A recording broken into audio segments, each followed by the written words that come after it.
Bienvenidos una vez más a nuestro evento de investigaciones que ya se ha vuelto tradicional, pues en particular aquí en Bogotá, pero también lo hacemos en Bogotá, en Medellín, en Cali y en Barranquilla. Quería robarme 2 minutos de las presentaciones a las que venimos todos a escuchar para comentarles sobre un concepto que hemos venido ya trabajando hace unos años y es el de tranquilidad financiera.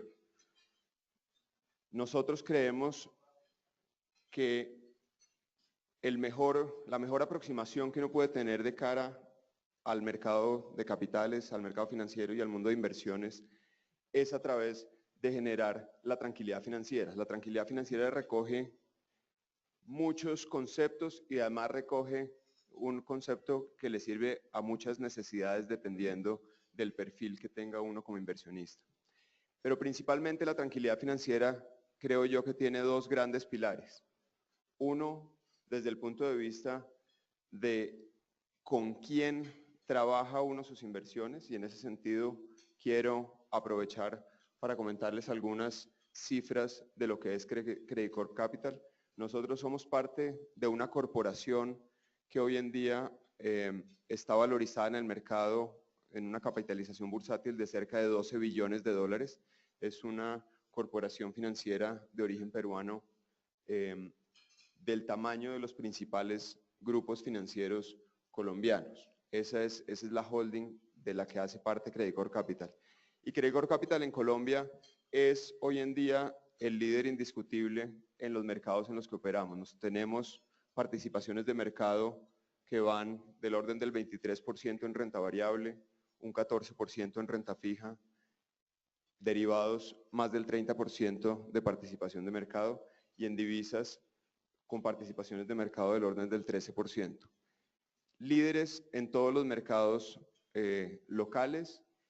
Tenemos hoy en día unas calificaciones de riesgo para todas las compañías vigiladas y además para los fondos que deben estar calificados, que son las máximas que existen en el mercado colombiano. Todas las calificaciones que tenemos, que son del orden de unas 8 calificaciones, están en el máximo nivel posible.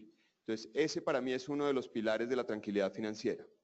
El otro pilar, creo yo, es la aproximación que uno tenga de cara al mercado. Y en ese sentido, el prever las situaciones que se puedan presentar en el mercado es lo que genera la tranquilidad. Creo que la tranquilidad es anticiparse, es saber qué puede pasar y que no lo coja uno por sorpresa las situaciones que se pueden presentar en el mercado. Y en ese sentido, nuestro principal o nuestro primer trabajo es el trabajo que hacen los equipos liderados por Daniel y por Camilo en términos de análisis económico y análisis de mercado. Es la primera base para prever qué es lo que puede pasar y ese es el primer paso del proceso nuestro de asesoría, corresponde precisamente al análisis que se hace en esta unidad de investigaciones económicas. Después ese proceso continúa con los comerciales, continúa con los expertos de cada producto hasta llegar a las recomendaciones puntuales que se hacen en el día a día con todos nuestros clientes. Pero este es el pilar del proceso de asesoría y como tal queremos aprovechar este evento para que conozcan ustedes de primera mano qué es lo que nuestras áreas de investigaciones están esperando que suceda en el mercado en los próximos meses. Entonces, muchas gracias por acompañarnos y los dejo con Daniel Velandia y con Camilo Forero. Muchas gracias.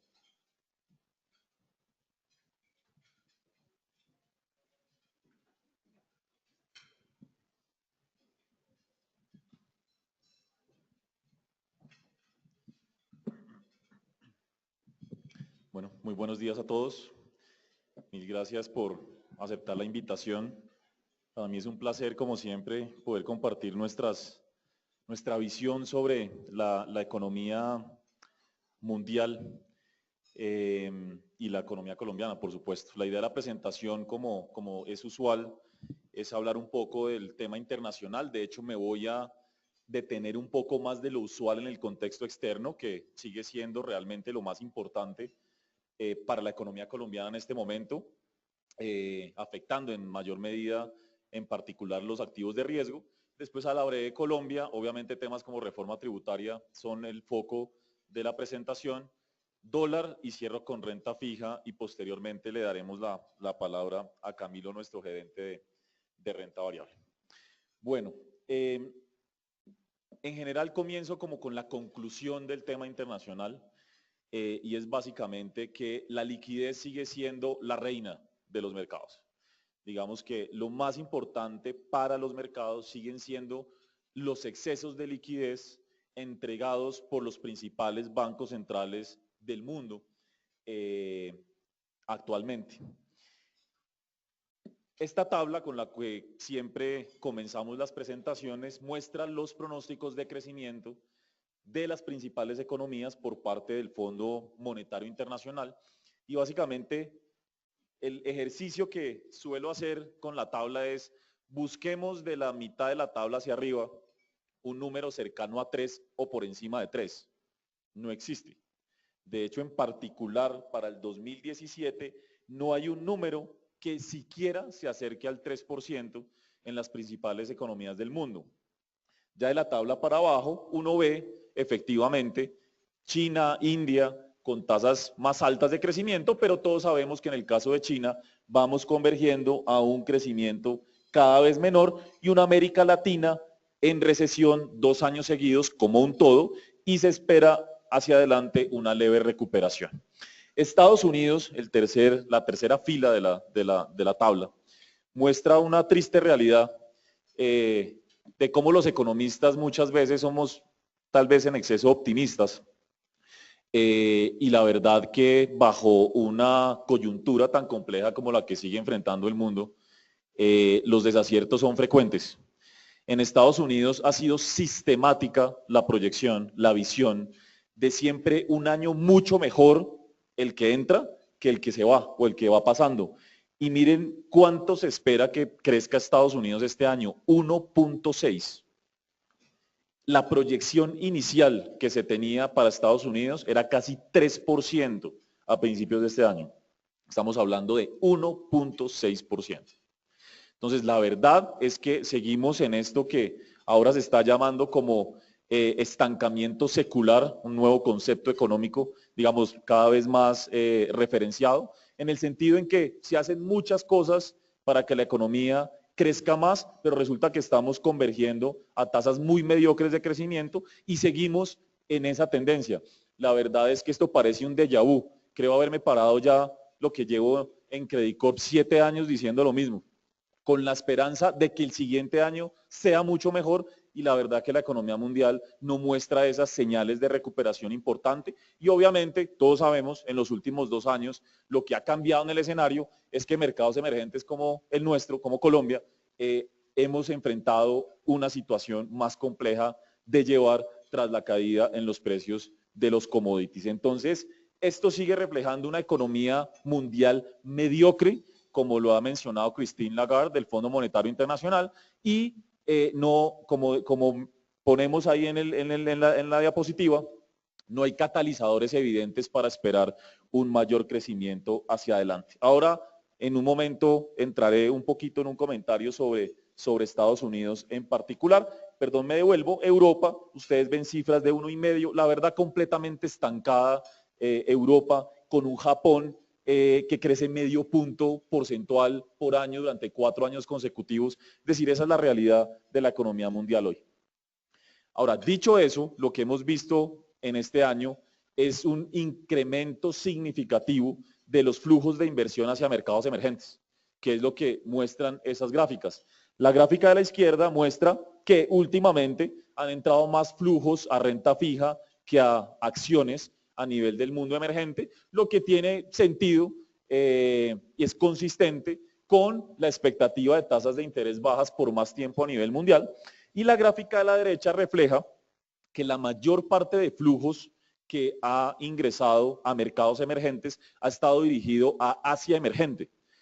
Eso tiene sentido económico en el hecho en que la mayor parte de países de Asia son importadores netos de commodities. Por lo tanto, la caída de precios de metales, petróleo, etcétera, los beneficia de manera significativa y es algo que se refleja en los flujos. De manera interesante, la última barrita muestra que el espacio naranja crece más. Eso es Latinoamérica.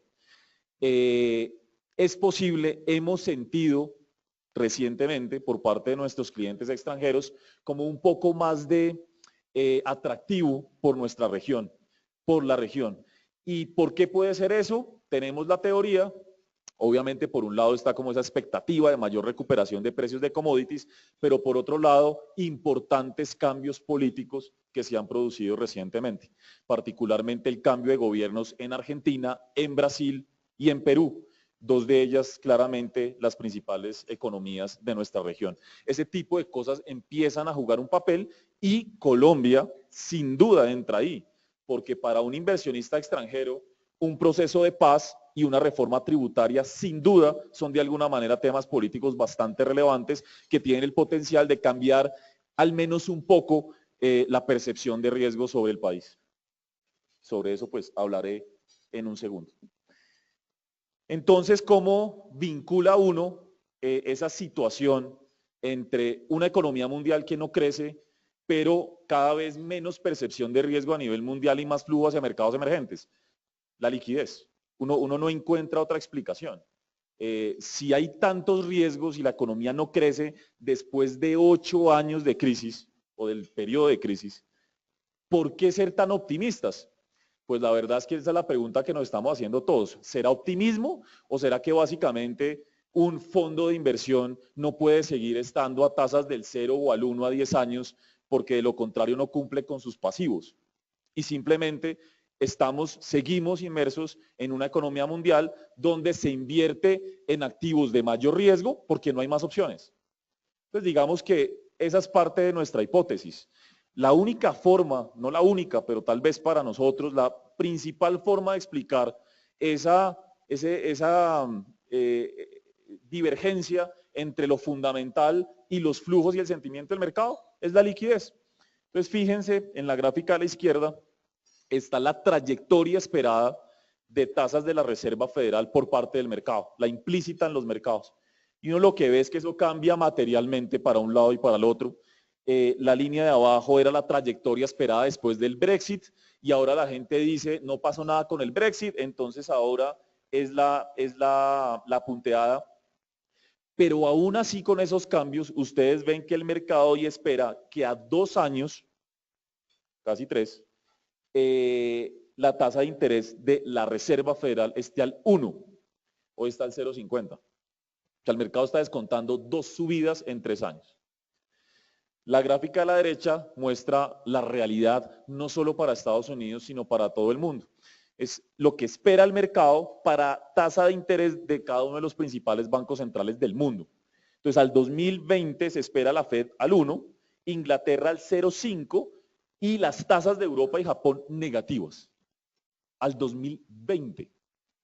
Esto puede cambiar, claramente, y la gráfica a la izquierda efectivamente muestra que esto puede cambiar en cualquier momento. Pero la realidad es que hoy se espera que las tasas de interés a nivel mundial se mantengan bajas y eso genera esos incentivos de alguna manera evidentes. Los que nos conocen bien saben que esa ha sido la hipótesis nuestra, en que en cualquier momento, en algún momento, los inversionistas tenían que volver a buscar nuestros activos, porque quedarse invertido a tasas cero negativas en el mundo desarrollado no es un gran negocio para absolutamente nadie. Entonces, esa es la realidad y parece ser un escenario entonces muy parecido al que veíamos antes del 2013, antes de que Ben Bernanke, el entonces presidente de la Reserva Federal, anunciara que eventualmente iban a subir tasas de interés. Después de 3 años y medio han podido subir la tasa de interés una vez que fue en diciembre del año pasado. Esto resume los excesos de liquidez mundial. Son los balances de los principales bancos centrales, Europa, Japón y Estados Unidos, y muestra básicamente la liquidez inyectada. Cuando nosotros arrancamos antes de la crisis 2008, desde que se quebrara Lehman Brothers, la suma de esos 3 bancos, pasado a dólares, era 3 trillones de dólares. 3 trillones. Era básicamente lo que había de euros, dólares y yenes, perdón, sí, yenes, a nivel mundial. Hoy en día, sumen eso va llegando casi a 14 trillones de dólares. Trillones de dólares. Entonces ustedes imagínense esa piscina de liquidez desbordada con los inversionistas no sabiendo qué hacer con el dinero. Y con toda el riesgo y las preocupaciones a nivel mundial, igual pues hay que financiar pasivos. Y uno no puede machar un pasivo pues invirtiendo al 0 o al 1 a 10 años. Entonces digamos que este es el gran dilema y el complejo escenario que hoy tiene el mundo. Pero más allá de eso, lo que lo hace más complejo es el nuevo paradigma en que nos encontramos. Esto que ustedes ven acá son las tasas de interés pagadas, no pagadas, de hecho ahí ya empecé mal. Esas son las tasas que tienen hoy los bonos soberanos de cada uno de esos países a cada plazo, hasta 20 años, 30 años. Miren Suiza, el primer renglón. Las tasas son negativas hasta los 20 años. No, 30 es levemente positivo. 20 años. Es decir, hoy el inversionista le paga al gobierno por financiarlo. Entonces aquí recuerdo cuando en clase de economía o en finanzas le decían, a ver, ¿cuál es el piso de la tasa de interés? Obvio, 0. No, ya no es obvio más. Entramos en un mundo completamente desconocido. Completamente. Y ahorita les hago un comentario de esto. Entonces, la situación mundial sigue siendo tan compleja que entramos ahí en algo que jamás nos imaginamos que tendríamos. Y riesgos, todo lo que quieran. Cualquier cantidad de riesgos. Aquí los enumero y ya entro en detalle en alguno de ellos. Primero, precio del petróleo es un riesgo. Y ya no solamente para mercados como Colombia, también para Estados Unidos. Y ahí está la hipótesis que tenemos de por qué Estados Unidos hoy va a crecer al 1,6 y no al 3% que se esperaba a principios de este año o finales del año pasado. No es lo mismo para una economía producir, como en el caso de Estados Unidos, 5 millones de barriles día de petróleo a pasar a producir 10. O si no, pregúntenle a Colombia. ¿Cómo cambia la estructura de una economía? Resulta que la inversión que estaba jalando la economía en los años anteriores en Estados Unidos era la petrolera. Y con la caída del precio del petróleo, la inversión se detuvo. Empieza a crecer a tasas inferiores.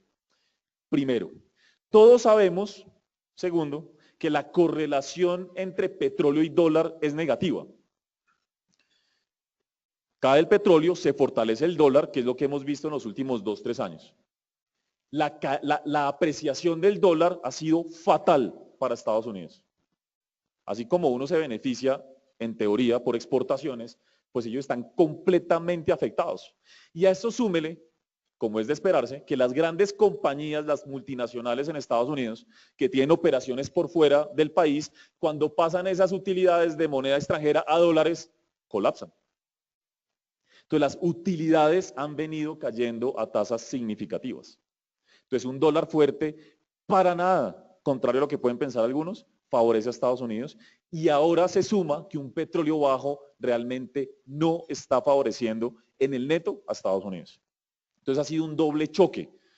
Ya esto es un adelanto de lo que voy a decir para el dólar al final, porque esto que estoy mencionando es lo que me lleva a pensar que probablemente la Reserva Federal no vaya a hacer algo que lleve a un fortalecimiento importante del dólar. Ellos están aprendiendo la lección.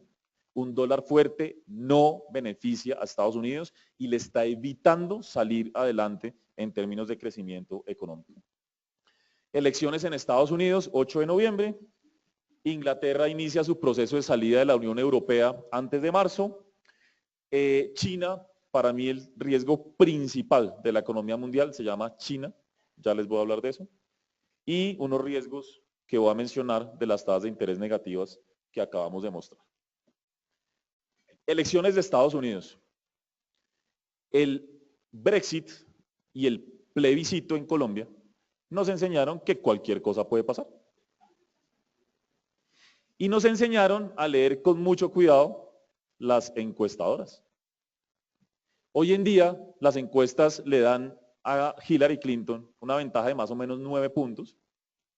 Hoy salió, entiendo, otra. Bueno, eso sale todos los días algo. Pero la probabilidad sin nada que gane Hillary Clinton es 90%. Ojalá se cumpla. Pero todo puede pasar. Y créanme que ustedes saben bien, a mí no me gusta hablar de política, yo hablo de economía. Este señor Trump, en la tercera fila, dice, yo voy a aumentar el gasto en infraestructura en $1 trillón, billón nuestro. Ok, ¿y cómo lo vas a hacer? No, yo voy a reducir los impuestos a las empresas. Ok, la ecuación no cuadra. O sea, te vas a gastar $1 trillón más, pero vas a bajar impuestos. Los cálculos de la Oficina de Presupuesto de Estados Unidos dicen, mientras Hillary Clinton también quiere invertir en infraestructura y la deuda neta con sus propuestas pasarían de 80% del PIB que está hoy aproximadamente a 86, con el otro señor pasaría de 80 a 105 del PIB. Ok. Y recuerden que Donald Trump es proteccionista y está en contra de todos los tratados de libre comercio, particularmente NAFTA, los que tiene con México y Canadá. Ese es un riesgo. En política siempre habrá riesgos. Cualquier cosa puede pasar. Esto lo sabremos el 8 de noviembre. El Brexit. Personalmente creo que hay complacencia en los mercados con el tema del Brexit. El mercado dice, oiga, no pasó nada. Y sí, no pasó nada. ¿Saben por qué? Porque no ha pasado nada. Porque es que el proceso de salida no ha empezado. Theresa May, la primer ministra de Inglaterra, dijo que iba a activar el famoso artículo 50, momento a partir del cual arranca la salida, el proceso de salida del éxito de la Unión Europea, y tienen 2 años, de aquí a marzo. El tema es muy complejo en Inglaterra. La gráfica de la izquierda muestra pronósticos de varios analistas, entidades, sobre crecimiento económico en Inglaterra el próximo año. Cualquier cosa. O positivo o negativo. Puede haber recesión en Inglaterra. Uno de los temas que probablemente debemos enfocarnos más y monitorear en Inglaterra es, ustedes conocen el famoso pasaporte bancario o financiero. Cualquier banco de la Unión Europea puede atender clientes en cualquier país de la Unión Europea sin restricción alguna. Si Inglaterra se sale, no. Y el centro financiero de Europa es Inglaterra. Primero. Segundo, comercio internacional. ¿Cómo van a hacer? En promedio, un TLC de grandes países se demora negociando 4 o 5 años. Negociando. Y hay analistas que dicen, no, tranquilo, Inglaterra con Francia y con todos esos en menos de 2 años está listo. Entonces, ¿qué pasa? Que hay como una confianza en el mercado de que Inglaterra va a lograr grandes beneficios del resto de Europa.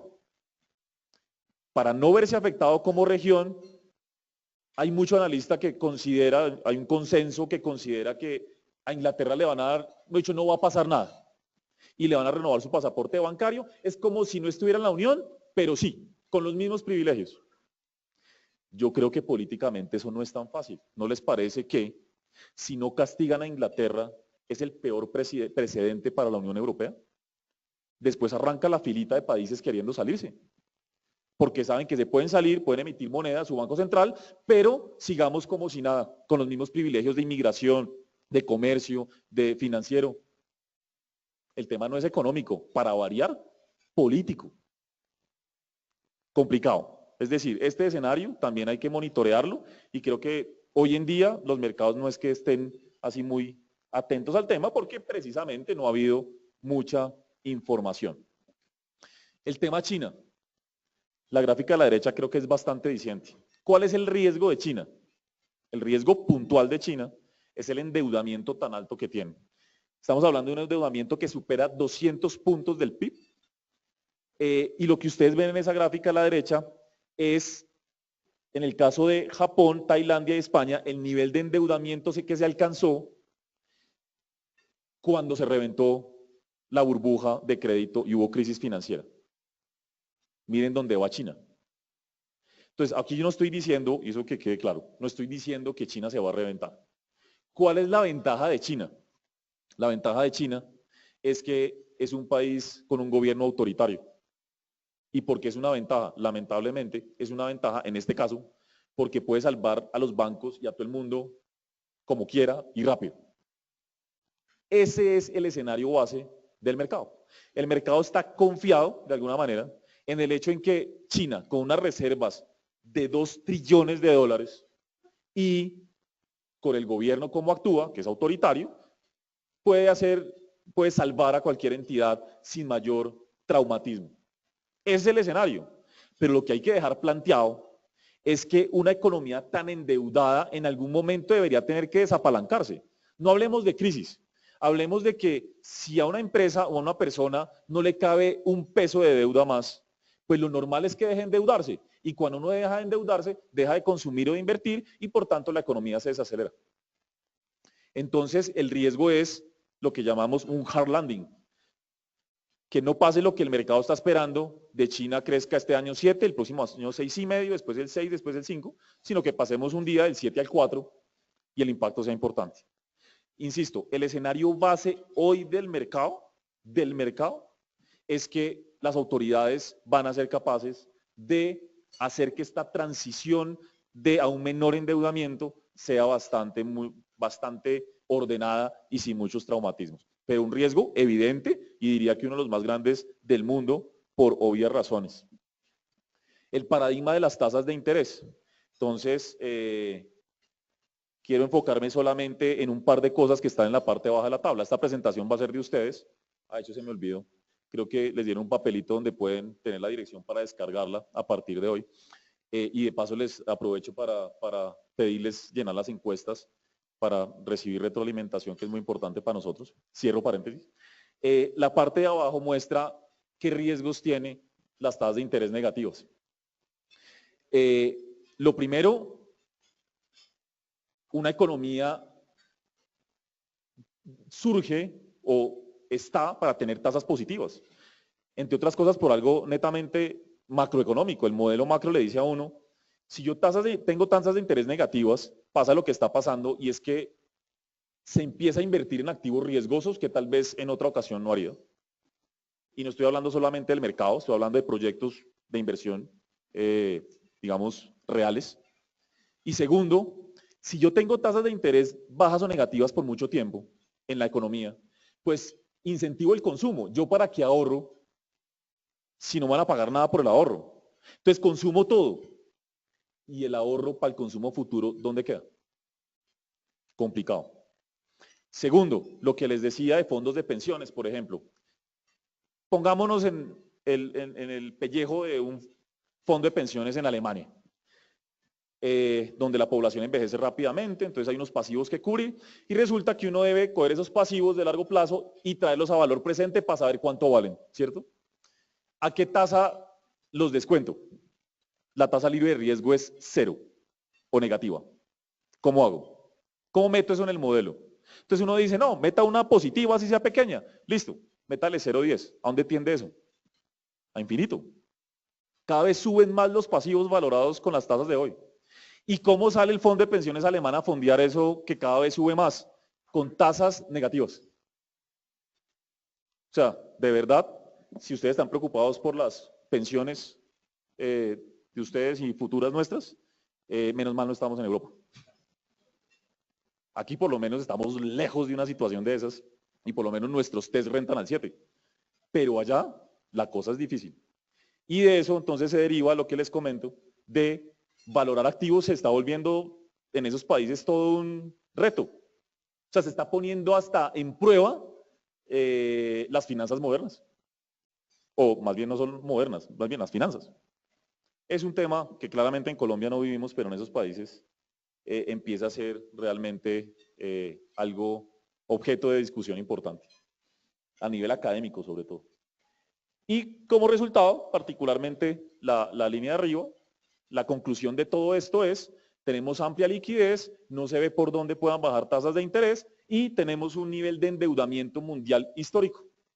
Estamos completamente endeudados. Por allá abajo en la gráfica a la derecha está Colombia, donde la deuda en los últimos años ha subido 25 puntos del PIB. Pero ese es el promedio, es decir, ahí estamos todos.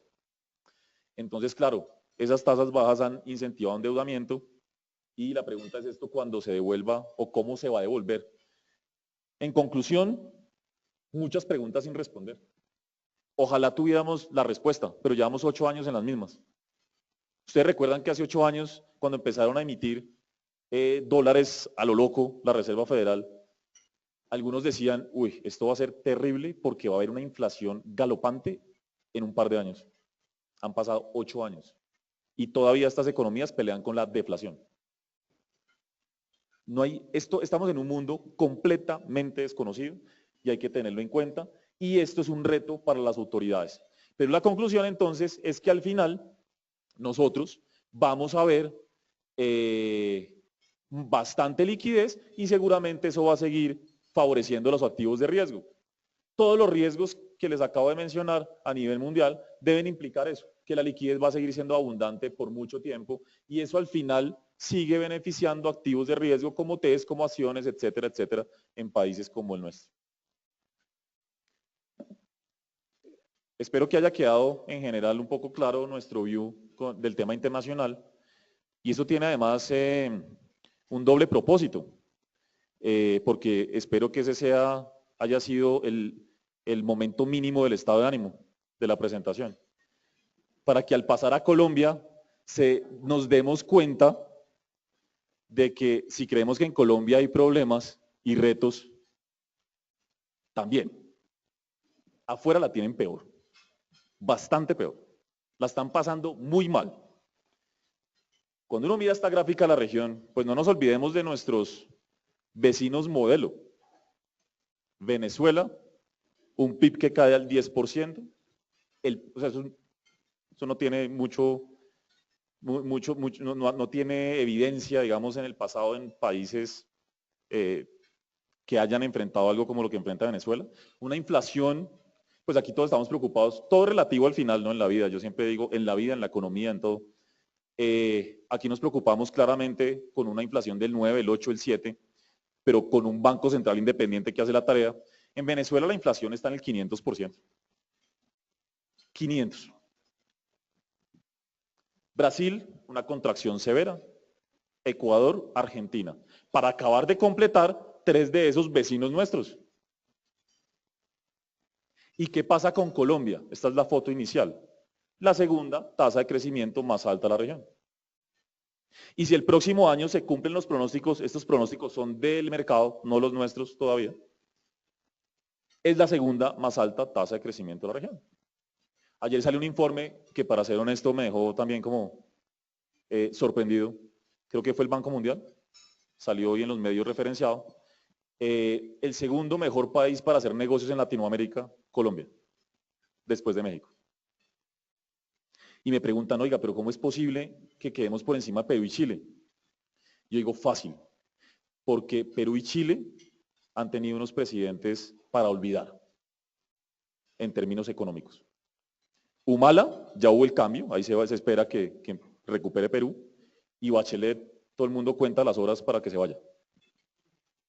Entonces realmente todo es relativo, ¿sí? No es que nosotros hayamos mejorado, no, es que los otros empeoraron significativamente. Esa es la realidad, esa es la realidad. Todo es relativo, pero es que esto es lo que ven los inversionistas. Por eso siempre uno de los mensajes es, cuando vayamos a invertir, no hay que ver Colombia y los problemas de Colombia y las noticias de Colombia, no. Es el que está sentando en Nueva York, en Europa, el que invierte en Colombia con grandes flujos, está analizando 100 países simultáneamente. No se concentra en lo que dijo el periódico en la página 2, no. Ese no es la forma en que los mercados reaccionan. Entonces Colombia enfrenta un choque evidente, crecer al 2% no es una gran tasa, pero una de las principales mensajes que hay que dar acá, y por eso también presento con tanta meticulosidad el tema internacional, es que crecer en el mundo, crecer al 2% se volvió un privilegio. Es increíble, crecer al 2 es un privilegio. Casi que todo el resto del mundo está luchando por no entrar en recesión. Acabo de mostrarlo. No solamente es Latinoamérica, es todo el mundo, con la excepción por allá, insisto, de China e India, que tiene igual sus propios retos.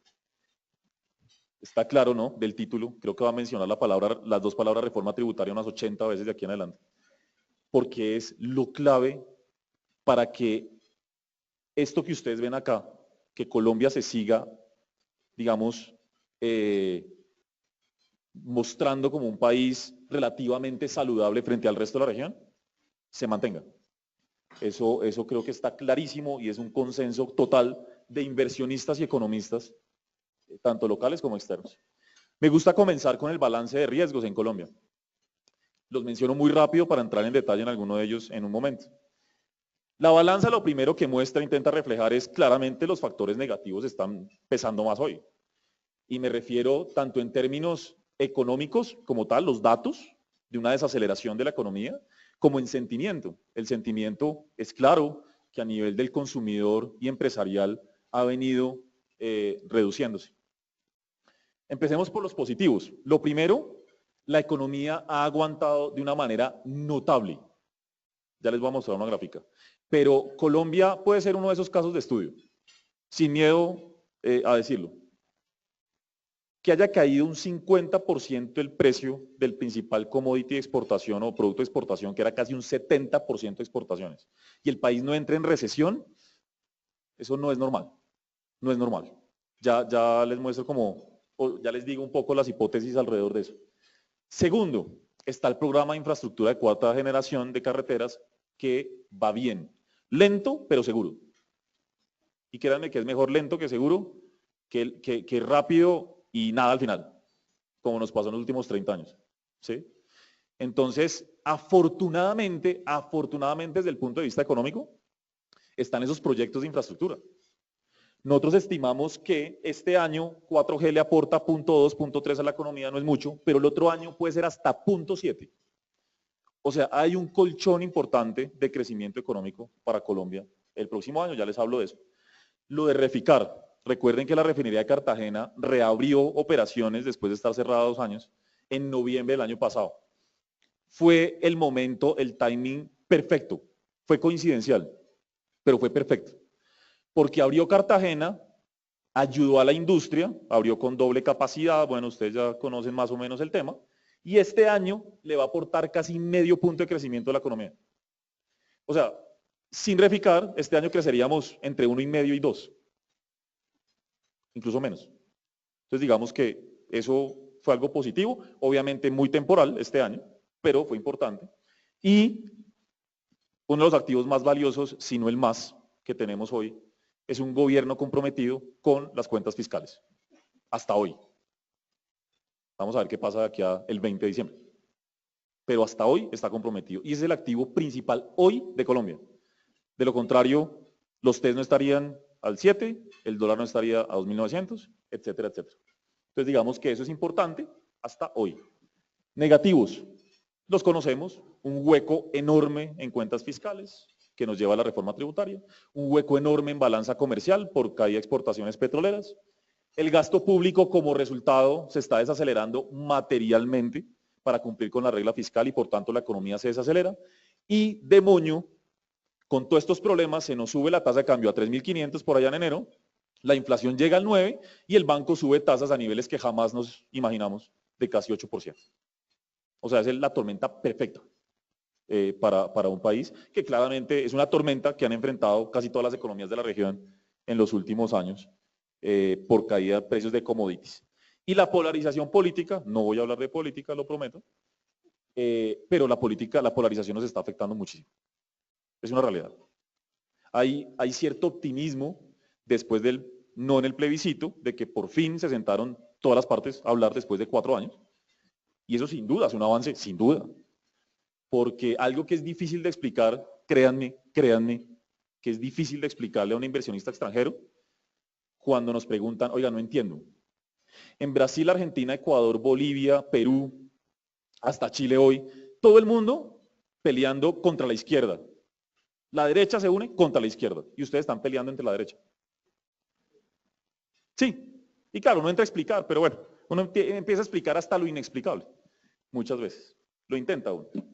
Factores a monitorear, con todo esto, la reforma tributaria es lo esencial para que estos factores positivos sigan o hacia adelante pesen más que esos factores negativos que tenemos a la derecha.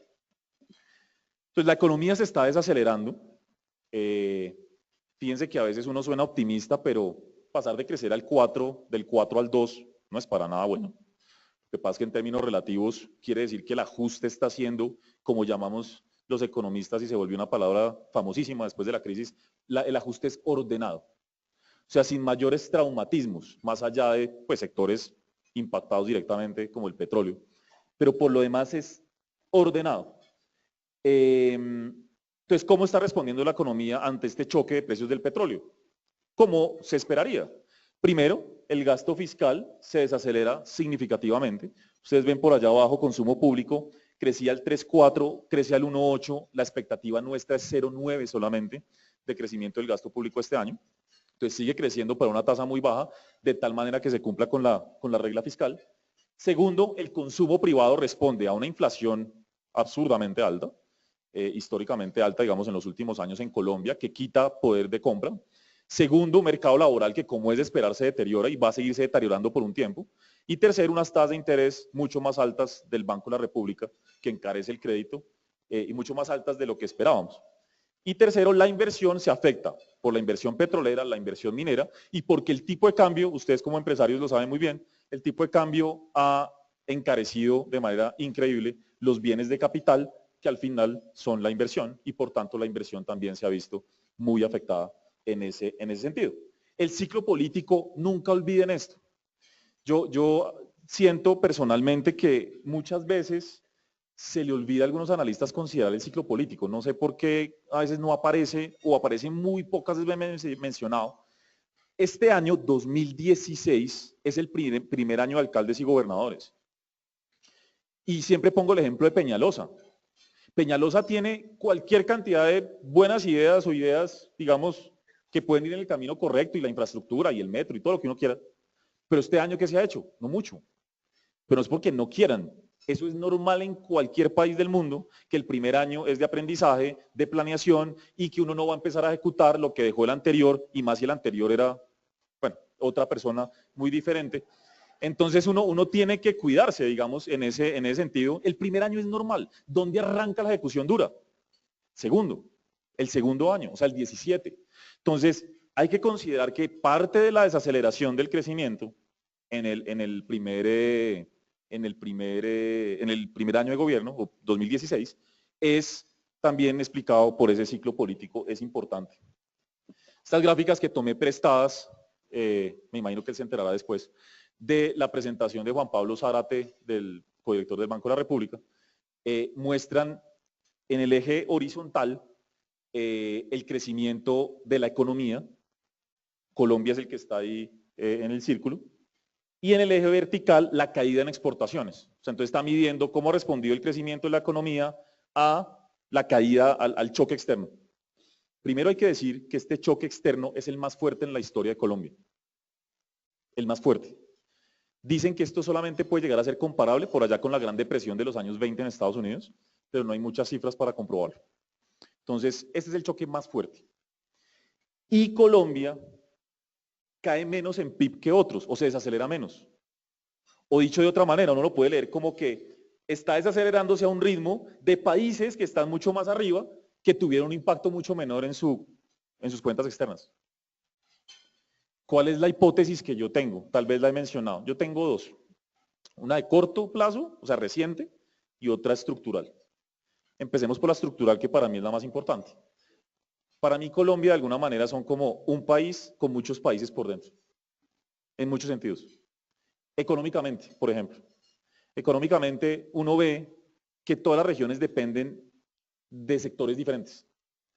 Entonces, mientras uno va al oriente del país hoy, al sector petrolero, pues la están pasando realmente mal. Pero uno va al Valle del Cauca, ayer estuvimos en Medellín, y el consenso es que la cosa no está tan mal. Y al contrario, los que compiten con importaciones la están pasando de maravilla. Porque la demanda interna se está yendo con ellos. Entonces, esa es una hipótesis que además está ligada al hecho de que Colombia es el único país con Brasil de la región que comparte la característica de tener más de 5 ciudades con 1 millón de habitantes. Eso hace que seamos como varios países, varios mercados diferentes. Entonces, no necesariamente a todos nos afecta un choque por igual. Y eso está quedando bastante evidente en esta situación. Y la segunda de más corto plazo es que en los últimos 12 años, o sea, literalmente los últimos 2 gobiernos, han tomado muy buenas medidas en el frente fiscal. Regla fiscal, sostenibilidad fiscal, reforma regalías. Y eso ha llevado, aunque no se vea mucho, pero ha llevado a alguna capacidad de ahorro de las regiones, no del gobierno central, de los gobiernos regionales y locales. Y hay un dato por ahí que no es oficial, digamos, que sabemos a unas cuentas simples, pero los gobiernos locales y regionales deben tener unos 10 billones de pesos líquidos. ¿Por qué? Porque son muy malos ejecutando. Entonces, el año pasado los gobiernos salientes no lograron ejecutar todo y este año no ejecutan mucho. Entonces hay una plata guardada. Eso es por un lado. Por el otro lado está un ahorro derivado de la regla fiscal que creó un fondo de estabilización y el ministro siempre ha hablado de que en ese fondo debe haber el equivalente a unos 6, 7 billones de pesos. Entonces, algo ha ayudado, algo. Es que cuando uno habla de 7 billones está hablando de un punto del PIB. Entonces eso es importante al final. Ahora, ¿que se va a acabar rapidito? Sí, probablemente. Pero algo ha ayudado en un escenario tan complejo como el actual. ¿Qué esperamos del consumo privado puntualmente? El año pasado el consumo privado creció 3.9, estamos estimando este año 2.8 y el próximo año 2.6. ¿Por qué se desacelera más el próximo año a pesar de que esperamos que la economía crezca más? Y ya les voy a mostrar al final qué esperamos para la economía como un todo. El consumo se desacelera un poco más por 2 razones. Uno, el mercado laboral es el último en responder a una reactivación. Y segundo, las tasas de interés subieron mucho más de lo que esperábamos. Entonces, ese efecto de tasa de interés hoy al 7.75 del banco se sigue reflejando en el tiempo. Recuerden que el banco en sus estudios dice que una subida de tasas impacta la economía entre 12 y 18 meses adelante. Por lo tanto, eso es un efecto rezagado que se va a seguir viendo el próximo año. Esos pronósticos no incluyen IVA. Es muy probable que ese 2.6 que tenemos ahí para el próximo año sea menor. Y ya ahorita les hablo un poquito de ese tema cuando lleguemos a la famosa reforma tributaria. Confianza del consumidor. La buena noticia, entre comillas, es que la confianza se ha recuperado un poco, no, bastante, a decir verdad, en los últimos 3, 4 meses.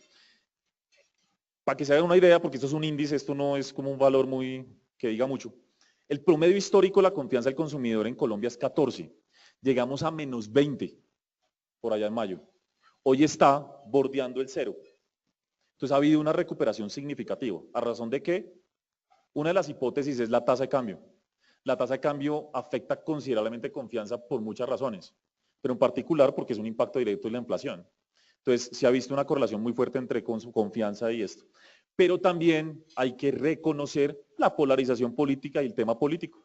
Entonces por eso me gusta poner esa gráfica de arriba, donde la línea de abajo, la verde azulosa, es la pregunta, ¿dentro de un año cree usted que las condiciones económicas del país estarán mejor?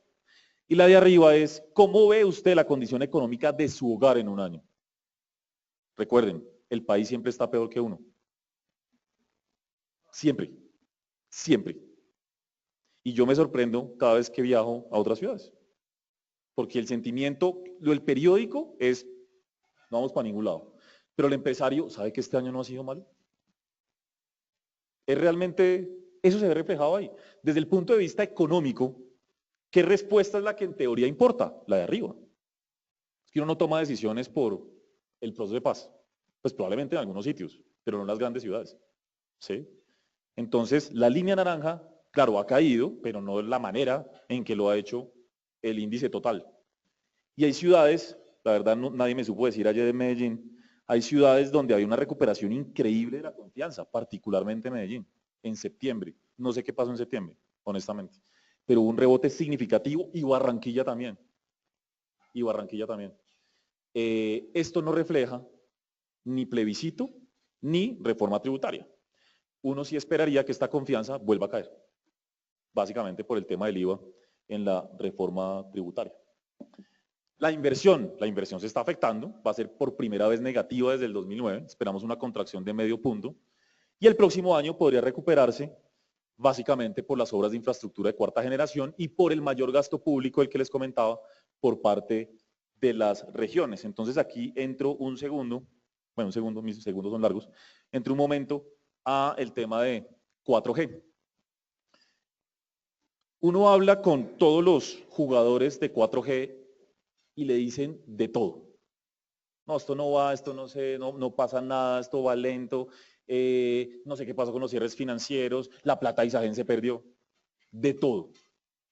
Pero lo cierto es que los concesionarios y los bancos en general nos dicen, sí, va lento, pero va muy bien. Y eso es lo que nos importa desde el punto de vista estructural. La tabla de abajo muestra la realidad, que es muy positiva. Se han adjudicado los mismos 30 proyectos de los que hemos hablado hace 6, 8 meses, no hay plata para más por ahora, 30, pero se ha logrado el cierre financiero contractual de 17, más de la mitad. Y 16 de esos ya están en etapa de preconstrucción. Entonces, sí, no sabemos si empiezan a mover tierra mañana, pasado mañana, en diciembre, pero de aquí a un año esto ya seguramente está mostrando otra cara. Y eso es muy importante. Y por favor no olviden el siguiente dato nunca.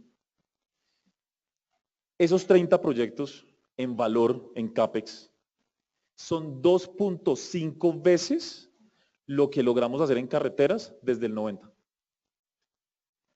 sea, se han adjudicado en 2 años 2.5 veces lo que se adjudicó en 25 años. Entonces también pensar que esto va a ser así, de la noche a la mañana. Pues también hay que ser realistas en una economía y en una sociedad muy compleja, donde tenemos cosas como las comunidades que pues se volvió deporte para los proyectos. Todo es complicado. Lo legal, las licencias de construcción, ambientales, etc. Entonces digamos que esto, la conclusión incluso de los menos optimistas es lento pero seguro. Que hay retos, por supuesto. Los otros 13 proyectos para financiarse, pues se va apretando la cosa, por supuesto. Pero yo digo, hombre, así hagamos 10. Nunca lo hemos hecho, nunca. Y el impacto sería material sobre la actividad y en el largo plazo todos sabemos que sería bastante positivo desde el punto de vista logístico, transporte, costos, etc. Hitos importantes, la venta de Isagen alivió significativamente. Yo creo que esto es un programa antes de Isagen y después de Isagen. Porque ustedes saben que el dinero de Isagen se va a capitalizar la FDN, que puede apalancar ese dinero, según ellos, hasta 5 veces para proveer deuda a los concesionarios. O sea, puede llegar a proveer deuda mal contado hasta en 25 billones de pesos. Y todas las obras valen 30. Entonces, digamos que ahí se alivió bastante el tema de financiamiento. Y lo que nos han dicho es que Isagen todavía no ha proveído muchos recursos. O sea, esa plata está ahí. Es importante para, en particular, los proyectos que vienen. Credicor Capital y Sura lanzamos un fondo de infraestructura a principios de año por 2-3 billones de pesos, a través del cual los institucionales, particularmente fondos de pensiones, entran a invertir. Recuerden que los fondos de pensiones eran los más reacios al principio, porque tienen la triste historia de, por ejemplo, Bogotá Girardot y unos bonos que les fue muy mal. Pero este tipo de vehículos se han armado de tal manera que los ha incentivado a participar. Se colocaron 400 millones de dólares por parte de Goldman Sachs en los mercados internacionales en este año para 2 concesionarios, la primera vez en la historia que se adjudica un bono de infraestructura de un privado para Colombia. Y por último, Corbanca, Itaú, el BID, Mitsui, Crédit Agricole de Francia, etcétera, han entrado al país y eso básicamente a financiar proyectos. Y eso básicamente lo que le dice a uno es, pues la regulación tuvo que quedar bien. De lo contrario, olvídense que tendríamos un banco o unos bancos de ese tamaño entrando a países. Entonces, digamos que esto genera optimismo. Más allá, además tenemos que ser optimistas, tenemos un fondo de infraestructura. No nos habríamos metido en ese cuento de no estar confiados en este programa.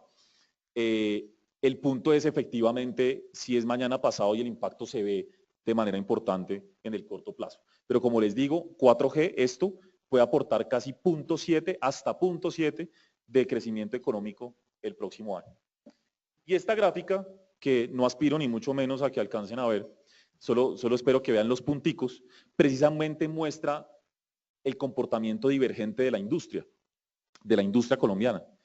Entonces, de la línea horizontal para arriba están los sectores que están creciendo y algunos de manera significativa, 10%, 8% real, en lo corrido de este año. Como les decía ahora, la evidencia está mostrando que efectivamente la subida del tipo de cambio está generando el efecto esperado de sustitución de importaciones. Entonces, muchas industrias están viendo favorecidas porque se está comprando más producto nacional y se espera que la industria crezca este año casi 5%, una tasa que no se veía desde 2011. Obviamente hay que decir que casi la mitad, un poco más de la mitad de esa tasa es refinería de Cartagena. Pero la realidad es que, esta es la foto, cada vez hay más sectores creciendo a tasas positivas.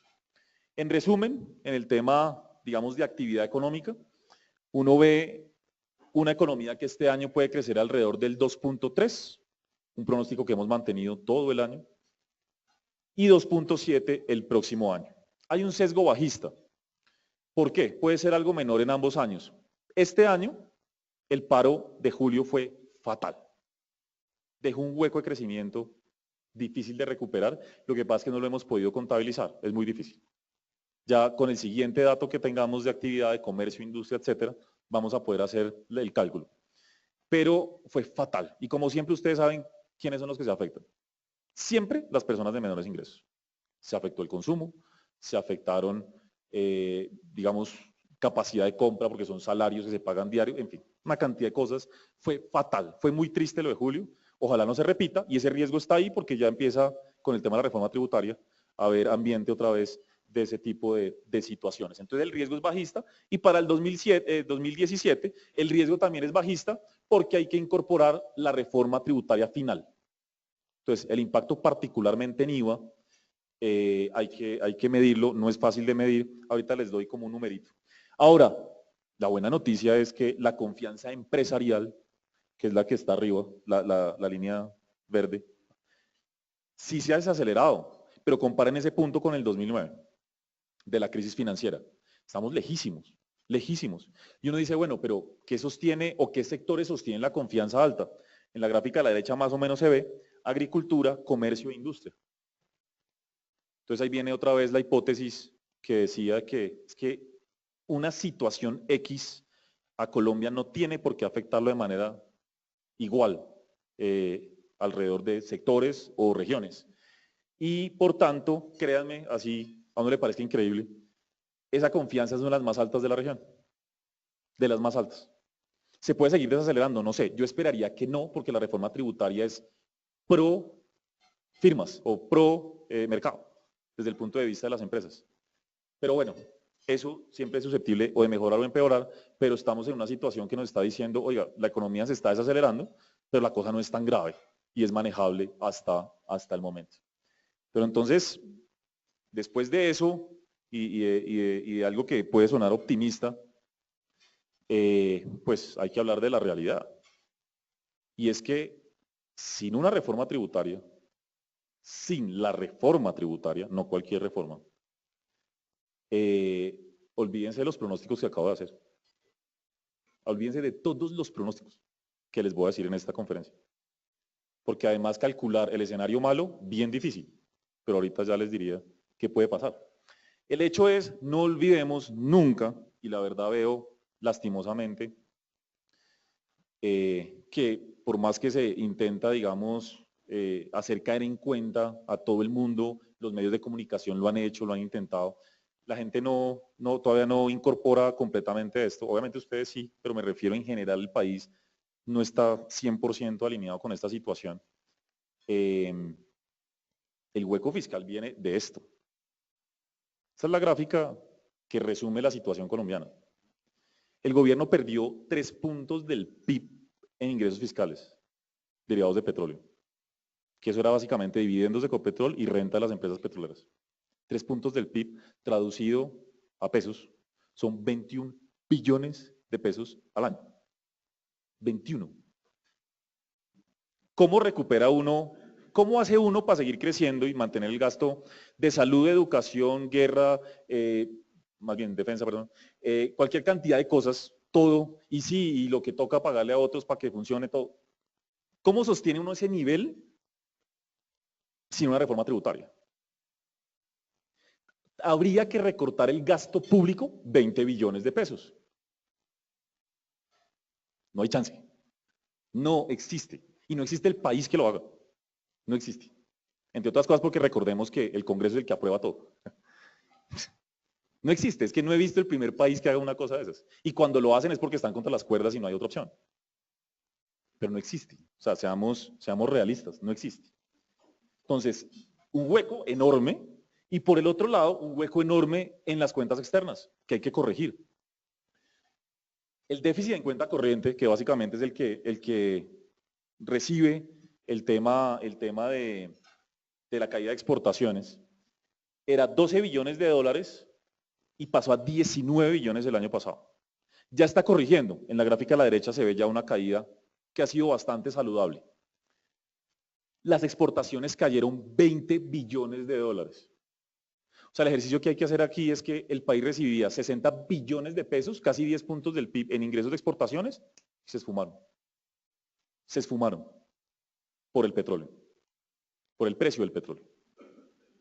Entonces, la triste realidad es cómo se ajusta una economía a esto. Por un lado, no hay otra, una reforma tributaria, y por el lado de la cuenta corriente, menor crecimiento económico. ¿Por qué?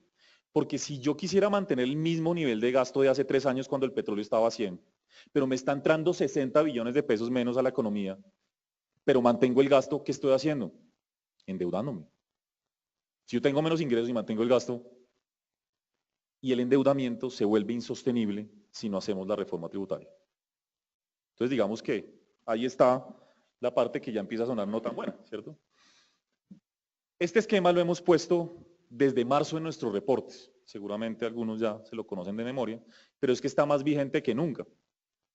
Están 2 escenarios y la verdad es que no vemos un escenario intermedio. Ese es el problema, es con lo que yo no duermo por las noches. Oiga, ¿cómo me ideo yo un escenario intermedio? No lo veo.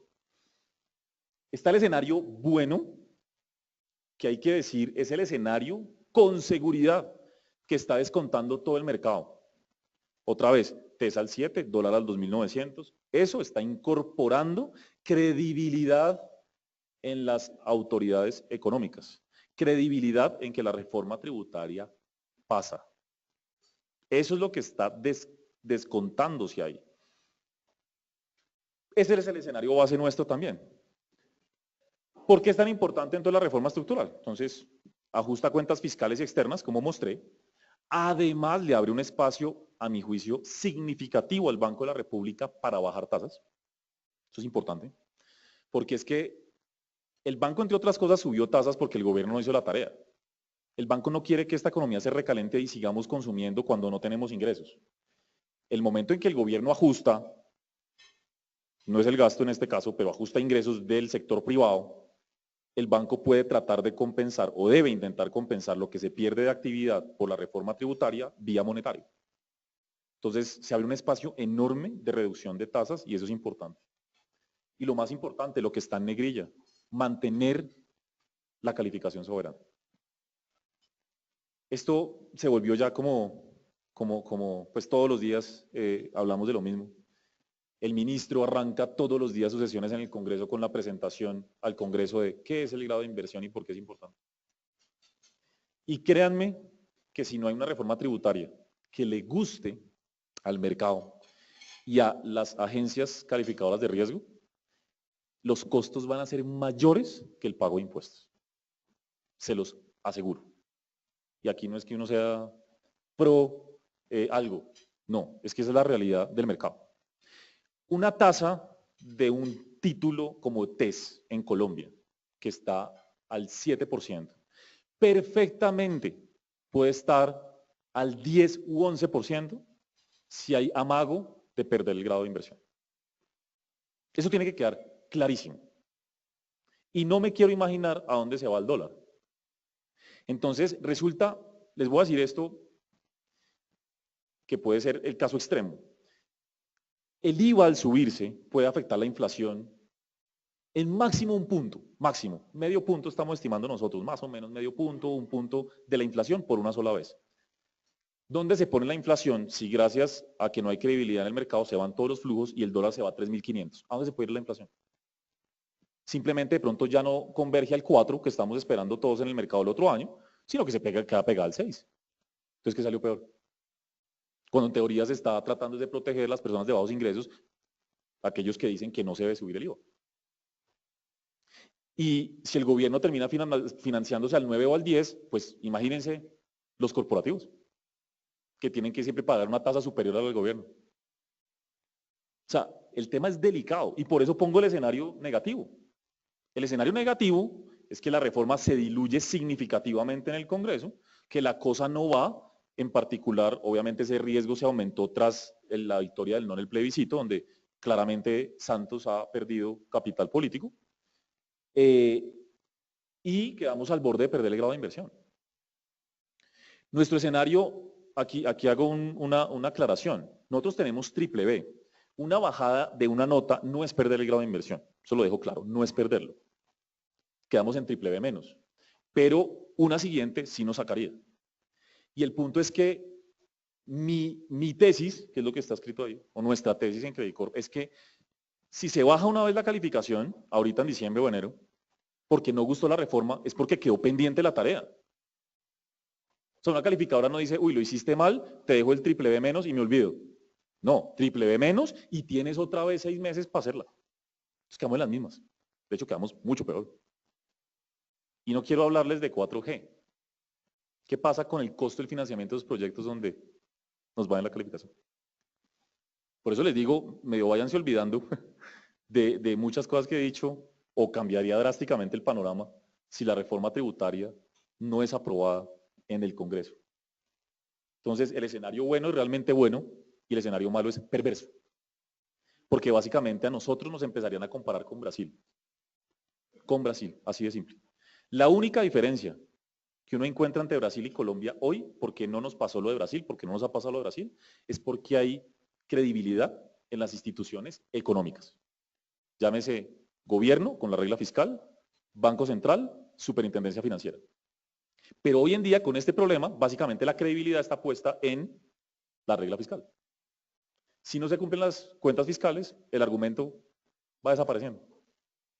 Entonces es muy importante ese tema y créanme que no es solo un tema, digamos, temporal y netamente político. Realmente es un tema económico muy complicado y necesario. Y de hecho la reforma debe ser no solo para aumentar impuestos. La gráfica a la izquierda muestra que Colombia tiene exactamente la composición inversa del estatuto o del sistema impositivo que tienen los países más desarrollados. Y es que el total de impuesto a la renta en Colombia, el 82% lo pagan las empresas. Y por el otro lado, el impuesto de renta a personas naturales es el 1% del PIB, 1. ¿Ustedes sabían que, por ejemplo, en Perú el mercado es más informal? En Perú la informalidad es 70%, en Colombia 50%, y las personas pagan más que en Perú que en Colombia. De verdad, absurdo. Y entonces, ¿qué pasa? Y aquí viene el otro tema de por qué la reforma debe ser estructural. Colombia tiene una de las menores presiones tributarias de Latinoamérica. ¿Y a qué me refiero presión tributaria? Recaudo total de impuestos sobre PIB, 14% del PIB. Eso debería ser 20%. En Brasil es 30%.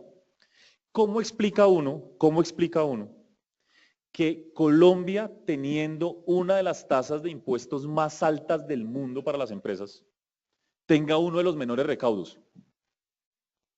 Evasión, elusión y exenciones. Hay que acabar eso. Yo hablaba con alguien de un think tank, analistas, decían, vea, esta reforma es la que lleva planteándose 30 años. 30. Solo que esta vez estamos contra las cuerdas.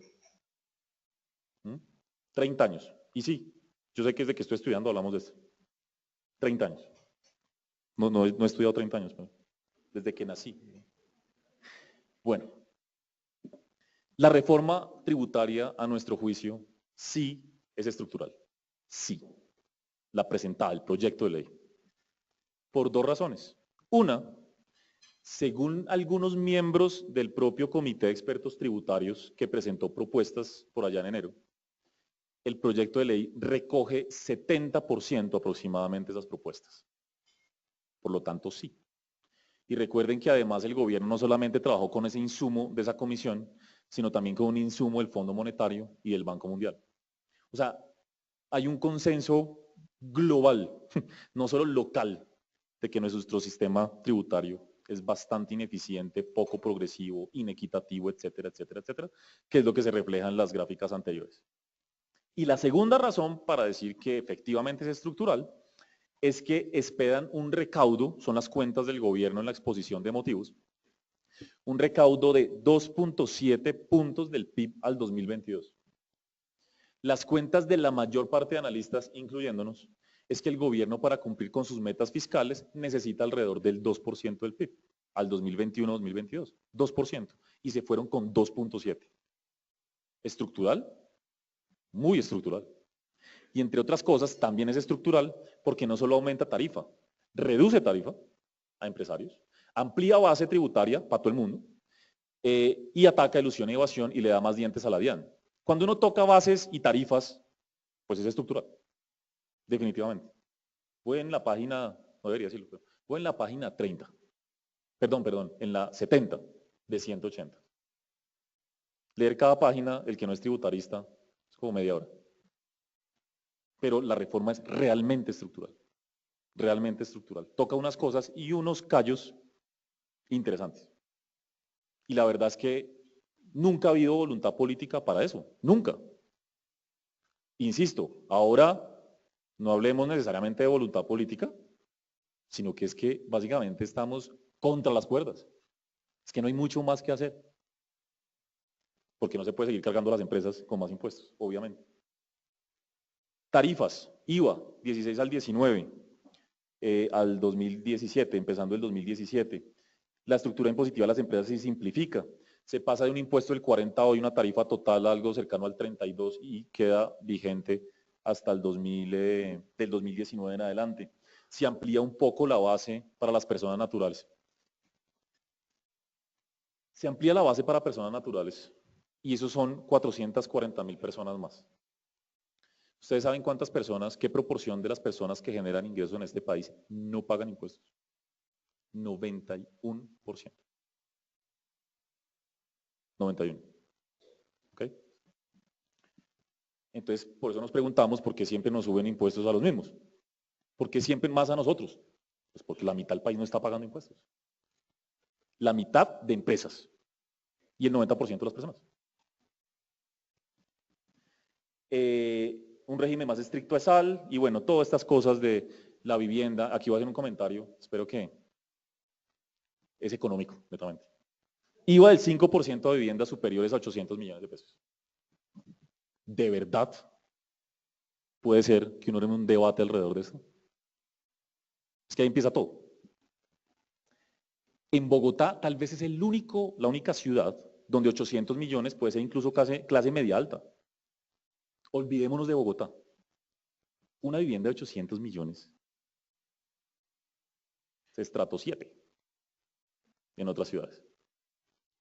Y entonces se está armando debate alrededor de esto. ¿Pero de qué estamos hablando al fin? No se supone que la idea es que paguen más los que tienen más, en fin. Esa es la filosofía de una reforma tributaria. Ahora, eso es solo para vivienda nueva, ¿no? Vale la pena aclarar. Y el 4 por 1000, impuesto temporal, se mantiene por fin, para siempre. Como todos lo esperábamos, ¿no es cierto? La buena noticia de todo esto, o si se puede, a nadie, obviamente, ninguno nos gusta pagar más impuestos, pero la buena noticia es que esto se puede implementar gradualmente. La regla fiscal, que es la gráfica que está ahí arriba, muestra que el ajuste del gobierno a la nueva realidad puede hacerse muy gradual, precisamente en 5 o 6 años. Por eso es que el gobierno se impone un objetivo de recaudo al 2022, que está allá abajo. Ahora, que si va a pasar o no va a pasar, aquí me responsabilizo yo, no represento a la firma, porque es un tema político, netamente político. Yo creo que va a pasar la reforma, yo creo que se aprueba. Que va a haber negociaciones duras, por supuesto, pero la reforma es lo suficientemente amplia como para tener espacio de negociación. Incluso si baja un poquito el recaudo esperado, sigue siendo estructural, porque como les menciono, el gobierno se fue más alto de lo que esperábamos, ¿sí? En recaudo. Entonces ahí eso es ya básicamente una estrategia, seguramente. Pero hay otra estrategia. Ustedes sabían que en Colombia uno puede pasar un presupuesto desfinanciado, o sea, la ley lo permite. Yo apruebo un presupuesto el próximo año sin la plata y después miro qué hago. El gobierno esta vez dijo, no, usted me aprueba el presupuesto porque qué tal que no pase la reforma tributaria. Yo como aumento, ¿de dónde saco? No tenemos. Entonces, usted me lo aprueba y después miramos. Incentivos políticos, obvio, sobre todo en un año preelectoral. Sin reforma, la inversión de la nación cae 2% en el presupuesto, como está aprobado hoy. Y pues la triste realidad es que sin inversión no hay votos. ¿Ok? Entonces, desde el punto de vista político, vemos un incentivo. Y segundo, también político. No importa qué partido político vaya a poner el próximo presidente de este país en el 2018.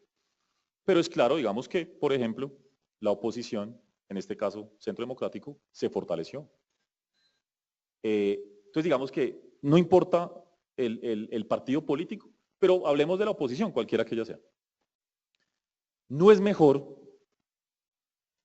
aprobar ya una reforma tributaria y echarle la culpa al actual presidente y coger un país en el 2018 con el chicharrón más grande de los últimos 30 años en términos económicos arreglado? Porque otra vez, volviendo al escenario dicotómico que planteaba, si no se aprueba la reforma en el 2018, yo no sé quién quiera coger un país al borde de ser Brasil. ¿Sí? Estrategia política. Ahora, la conclusión, pues todo puede pasar. Entonces, esa es la hipótesis que tenemos. Cualquier cosa puede pasar, pero creo que los incentivos políticos están alineados. Me salgo de la reforma y termino con un par de cosas de pronósticos. Entonces, bueno, espero que haya quedado claro que la reforma es un poquitico necesaria para nuestro país y que no es un tema solo aumentar recaudo, es que necesitamos volvernos más eficientes. Vuelvo a poner el ejemplo de Perú. Perú tiene una tasa impositiva a las empresas de 28, que la van a subir a 30 el 2017, 30, otros 40. Y por el otro lado, Chile tiene algo así cercano como al 32,5, 33, otros 40. Y el IVA nuestro es 16 y el promedio de la región 19. Claramente algo que no está funcionando. Y ahora sí nos tocó a las malas meternos en este tema. Inflación. La inflación llegó a casi un 9%, hoy está en 7,3 y la expectativa es que vaya a 6 o incluso menos a fin de año. Tenemos 6% con un riesgo a la baja. ¿Y por qué? Ustedes ven algunas gráficas, de hecho, que van cayendo, sobre todo la de la izquierda, la línea alta, es alimentos. Una vez acaba el fenómeno del niño, llegan las lluvias, se amplían las cosechas, alimentos colapsan. Este mes probablemente acumulemos 3 meses consecutivos ya de alimentos cayendo. Esa era nuestra hipótesis, nosotros hemos sido mucho más optimistas todo el año en inflación que el mercado y por ahora se está empezando a materializar. Y lo segundo es que una vez el dólar deja de subir, también esa transmisión de precios de importados se frena y ya está pasando. Por ahí se ve en la gráfica a la izquierda también la naranja que baja o marrón. Eso es bienes importados, ya está empezando a caer la inflación. Entonces, ese era el escenario que teníamos previsto, lo mantenemos y de hecho el Banco Central ya ha anunciado, el Banco de la República, que va a cambiar su pronóstico de inflación. Lo tenía entre 6,5, 6,7 y va a ser cercano a 6, efectivamente. Entonces, digamos que ahí estamos más optimistas y para el próximo año esos choques deben seguirse desvaneciendo. Vemos una inflación cercana al 3,8 sin IVA. Si suben 3 puntos de una al final, que yo creo que puede que no, que se negocie algo de un punto anual o algo así, los 3 puntos nos dejan esa inflación de 3,8 cerca al 4,3, 4,4. El impacto no es tan material y no es tan material, entre otras cosas, porque al final no se planteó gravar los alimentos, ni transporte, ni educación, que sumados esos 3 son lo que más pesan. Entonces, por eso el impacto en inflación no es tan significativo. Y es solamente una vez, es el año en que se da el cambio y después el siguiente año se devuelve. Exactamente lo que subió se devuelve la inflación.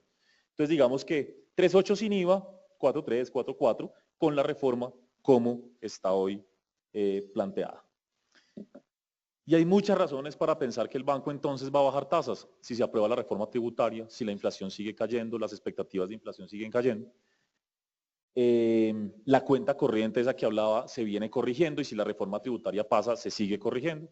Entonces, lo cierto es que hoy, para una economía que crece al 2, y si hay reforma tributaria que aprieta más la economía, pues al final podemos terminar hablando de que el banco puede bajar la tasa mínimo 200 básicos, en nuestra opinión, mínimo. O sea, pasar de 7.75 hoy a 5.75 y puede ser un poco más. Entonces es importante, digamos, todo ese escenario. Ahora, si no hay reforma, etcétera, y se empieza a devolver todo, pues se quedarán quietos más tiempo. En nuestra opinión, deberían empezar a bajar tan rápido como en diciembre. Pero el mercado, todos estamos enfrascados entre si es diciembre o marzo. Entonces, digamos que por ese periodo, básicamente se espera que el Banco de la República comience a bajar sus tasas de interés. Y tal vez, para que no se me olvide, se me olvidaba comentar antes, que ese PIB de 2.7 para el próximo año que pronosticamos puede ser algo cercano a 2.3, por ahí estamos. Estamos haciendo el análisis todavía, pero algo preliminar puede ser un 2.3, que en la región no es malo, de nuevo, pero afectado por el IVA. Ese efecto es de una sola vez porque se espera que en el largo plazo la disminución de impuesto a la renta genere más empleo, más inversión, etcétera, pero el impacto es posterior. Entonces digamos que el impacto negativo de la reforma es solo un año. De nuevo, los economistas somos insensibles. Es necesario crecer al menos un año menos o un año más menos como para que la economía se resetee. Es básicamente como la teoría detrás de todo esto cuando uno recibe un choque tan fuerte como el que estamos enfrentando. Y el dólar finalmente. Entonces el dólar muestra, esto que está acá son el comportamiento de monedas emergentes. El año pasado el dólar en Colombia, más bien el peso colombiano, fue la cuarta moneda más depreciada del mundo emergente. Este año es la cuarta moneda más apreciada del mundo emergente. Conclusión, nos da un poquito la razón de nuestra estimación de que cuando el dólar pasó de 3.000, eso era sobrereacción del mercado. O sea, eso no es coincidencia. La más revaluada, la más devaluada. Es sobrereacción, sobrereacción. Y en Colombia es normal que sobrereaccionemos a todo. En el mercado, en TES, en acciones, y en dólar particularmente es muy volátil. Entonces creemos que esos niveles por allá de 3.000 para arriba siguen siendo una especie de sobrereacción. Y la expectativa en ese sentido es que todavía estamos altos para las condiciones macroeconómicas. Pero muchas cosas se tienen que cumplir para que nuestros pronósticos de que la tasa de cambio baje un poco más hacia adelante se materialice. Nosotros tenemos este año un pronóstico que hemos tenido todo el año y felices ahí, 2.800, 2.900 para cierre del año. Y el próximo año cerrando entre 2.600, 2.700 con un promedio cercano a 2.850, una cosa así. ¿Cuál es el primer supuesto? Pues adivinen, reforma tributaria. De lo contrario, insisto, muchos inversionistas se irán del país. Y estoy hablando de esos grandes flujos de inversión que han entrado a Colombia. Tengan en cuenta este dato. Este año han entrado 13 billones de pesos al mercado de TES por parte de inversionistas extranjeros. Imagínense donde una partecita de eso se nos devuelva. Y no sería una partecita, no sería una partecita. Habría un impacto. Entonces digamos que la reforma es importante y de ahí para abajo ya básicamente el dólar está muy ligado al petróleo. Esperaríamos que en la medida en que el petróleo se siga recuperando, hoy el consenso del mercado tiene petróleo entre 60, 65 barril a diciembre del próximo año. Si eso se materializa, los modelos también implican un dólar llegando a 2.600, 2.700 para el próximo año. Otra vez, una pregunta que me han hecho así, cualquier cosa. Y si no pasa la reforma y si no le gusta al mercado y si la diluyen y el IVA, por ejemplo, no va, que sería terrible que no fuera, porque no hay otro impuesto que pueda aumentar el recaudo, entonces ¿qué? 3.300, 3.500, sí, muy probable. Ahora, con una alta probabilidad de recesión. Es que la combinación es complicada. Insisto, esto no es solo mueva una variable y solo se mueve esa. Si el dólar se sube, se nos quita el financiamiento, dejamos de recibir dólares, el costo de financiamiento se sube en el escenario negativo, estoy hablando del escenario malo, pues olvídese que Colombia crece el 2%, no hay chance de lograr una tasa de crecimiento de ese nivel. Y el banco no podría bajar tasa de interés. El modelo de equilibrio macro se vuelve un 8 bajo ese panorama. Mercado de renta fija local, y con esto termine, nosotros hemos hecho dos análisis en los últimos años sobre dónde debería estar un título de 10 años en moneda local de una economía como la colombiana. O sea, el test de 10 años, el test del 26. Y este ejercicio ha sido bastante, digámoslo, bastante apropiado, ha funcionado por los últimos 2 años. Esto yo sé que no lo ven, pero en la presentación lo van a poder ver cuando la descarguen. Básicamente les muestro, es como el ejercicio. El ejercicio es, miremos otros países emergentes desde el 2001, cómo se comporta su tasa de interés del papel con respecto a la inflación, la tasa real, que es esta, y contra la tasa del Banco Central de ese país. Entonces uno saca promedios, hace cualquier cantidad de ajustes, miramos varios periodos, porque no todos los periodos son comparables, quitamos FED, bueno, en fin. Al final llegamos a esta conclusión. Un test de 10 años de una economía como la colombiana debería estar entre 6 y 8,5. Obviamente es un rango amplio, pero así se mueve el mercado. 6 y 8,5. Punto medio, 7,2. El título del 26 hoy está al 7,19. Fue, créanme, un artículo, esto lo sacamos en diciembre del año pasado. 7,19 es el punto medio. Pero eso es, ese rango es si todo está perfecto. Si la inflación converge, si el banco baja, si la reforma pasa, si no nos bajan la calificación. Entonces, desde ese punto de vista, uno podría decir, si pasa la reforma, ¿hay espacio? Sí hay espacio. Sí hay espacio porque el rango bajo es 6 y estamos al 7,20. Si no pasa la reforma, rompe el techo, porque es que esto es para una economía triple B. ¿Sí? Entonces, hay espacio si la reforma pasa. Ahora, no es enorme el espacio, porque este año ya hemos tenido un importante comportamiento, pero si la reforma pasa, creemos que hay un espacio adicional, probablemente no 100 básicos, pero puede haber 50 o algo por el estilo, y es importante tenerlo en cuenta. Si no pasa la reforma, obviamente hacia arriba. Ahora, ¿cuál es la estrategia de corto plazo? La que estamos hoy teniendo con nuestros clientes en nuestros reportes. Pues la verdad es que somos simplemente consistentes con todo el cuento que les acabo de contar, con respecto a que creemos muy probable que la reforma tributaria pase, un poco diluida, pero pase en el grueso, que el mercado quede relativamente satisfecho, que ojalá no nos bajen la calificación, y por tanto ahí el escenario es estar invertido en tasa fija, tanto en bonos de deuda corporativa como en test del gobierno. Básicamente el escenario sería muy bueno para un título de esta característica si uno tiene la aprobación de reforma tributaria que va arreglando el tema fiscal, pero además tiene uno al Banco de la República bajando tasas y con la inflación bajando. O sea, es el mundo perfecto, sería un mundo relativamente ideal para el mercado de renta fija. Esto bajo el supuesto de que la reforma tributaria pasa. Les agradezco mucho, muchas gracias. Los dejo con Camilo Forero, nuestro gerente de acciones. Gracias.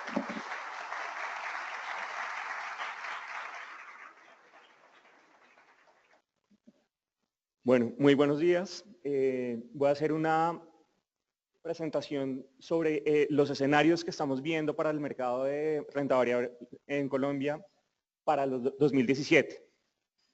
Espero que tengan muy presente lo que acaba de presentarnos Daniel, ya que es la base sobre los escenarios que tenemos para el mercado de acciones en Colombia. ¿Qué estamos viendo en Colombia? Veníamos hasta más o menos mediados de este año con una posición de subponderar Colombia, dada el sentimiento de mercado que había hacia el país y la gran cantidad de incógnitas que teníamos sobre el frente macroeconómico y el impacto que podía tener el precio del petróleo en la economía local. De alguna forma pensamos que lo peor ya pasó o está pasando. De acuerdo a lo que nos presentaba Daniel, hemos tenido moderación en el déficit de cuenta corriente, pasamos de niveles un poco alarmantes superiores al 6% y ha corregido de una forma más acelerada de lo que se podía esperar. La inflación creemos que ya alcanzó sus niveles máximos cercanos al 9% hacia mediados del año Y de alguna forma creemos que hay espacio para disminución de la tasa de interés por parte del Banco de la República. ¿Esto qué nos hace pensar? Que en el plano macroeconómico lo que viene hacia adelante es un poco más favorable y en materia de sentimiento de mercado hemos visto cómo ha cambiado en materia no solo para Colombia, sino en general para los mercados emergentes y en especial para Latinoamérica. Ya aislando un poco los factores externos en términos de flujos externos y de variables macro, entramos a ver los fundamentales que estamos proyectando para las compañías en el 2017. Esto que nos hace, pues los cálculos que nos muestran, una mejora en los múltiplos relativos de valoración de las compañías, crecimiento de utilidades en niveles cercanos a 30%, y de acuerdo a todos estos escenarios, proyectamos una valorización cercana al 11% para el índice Colcap en el 2017. ¿Esto qué quiere decir? Pues tenemos una posición neutral, porque si bien pensamos que lo peor ya ha pasado, creemos que de todas formas hay unos riesgos sobre la economía colombiana y en general sobre pues como ha insistido Daniel en su presentación, el tema político y en particular la importancia de la reforma tributaria para la calificación y pues las consecuencias que puede tener sobre tanto la dinámica económica, sobre los flujos que puedan venir hacia el mercado. ¿De dónde venimos? ¿Qué ha pasado en el mercado en los últimos 2 años? Venimos de un mercado absolutamente difícil de leer, lleno de peligros y de amenazas.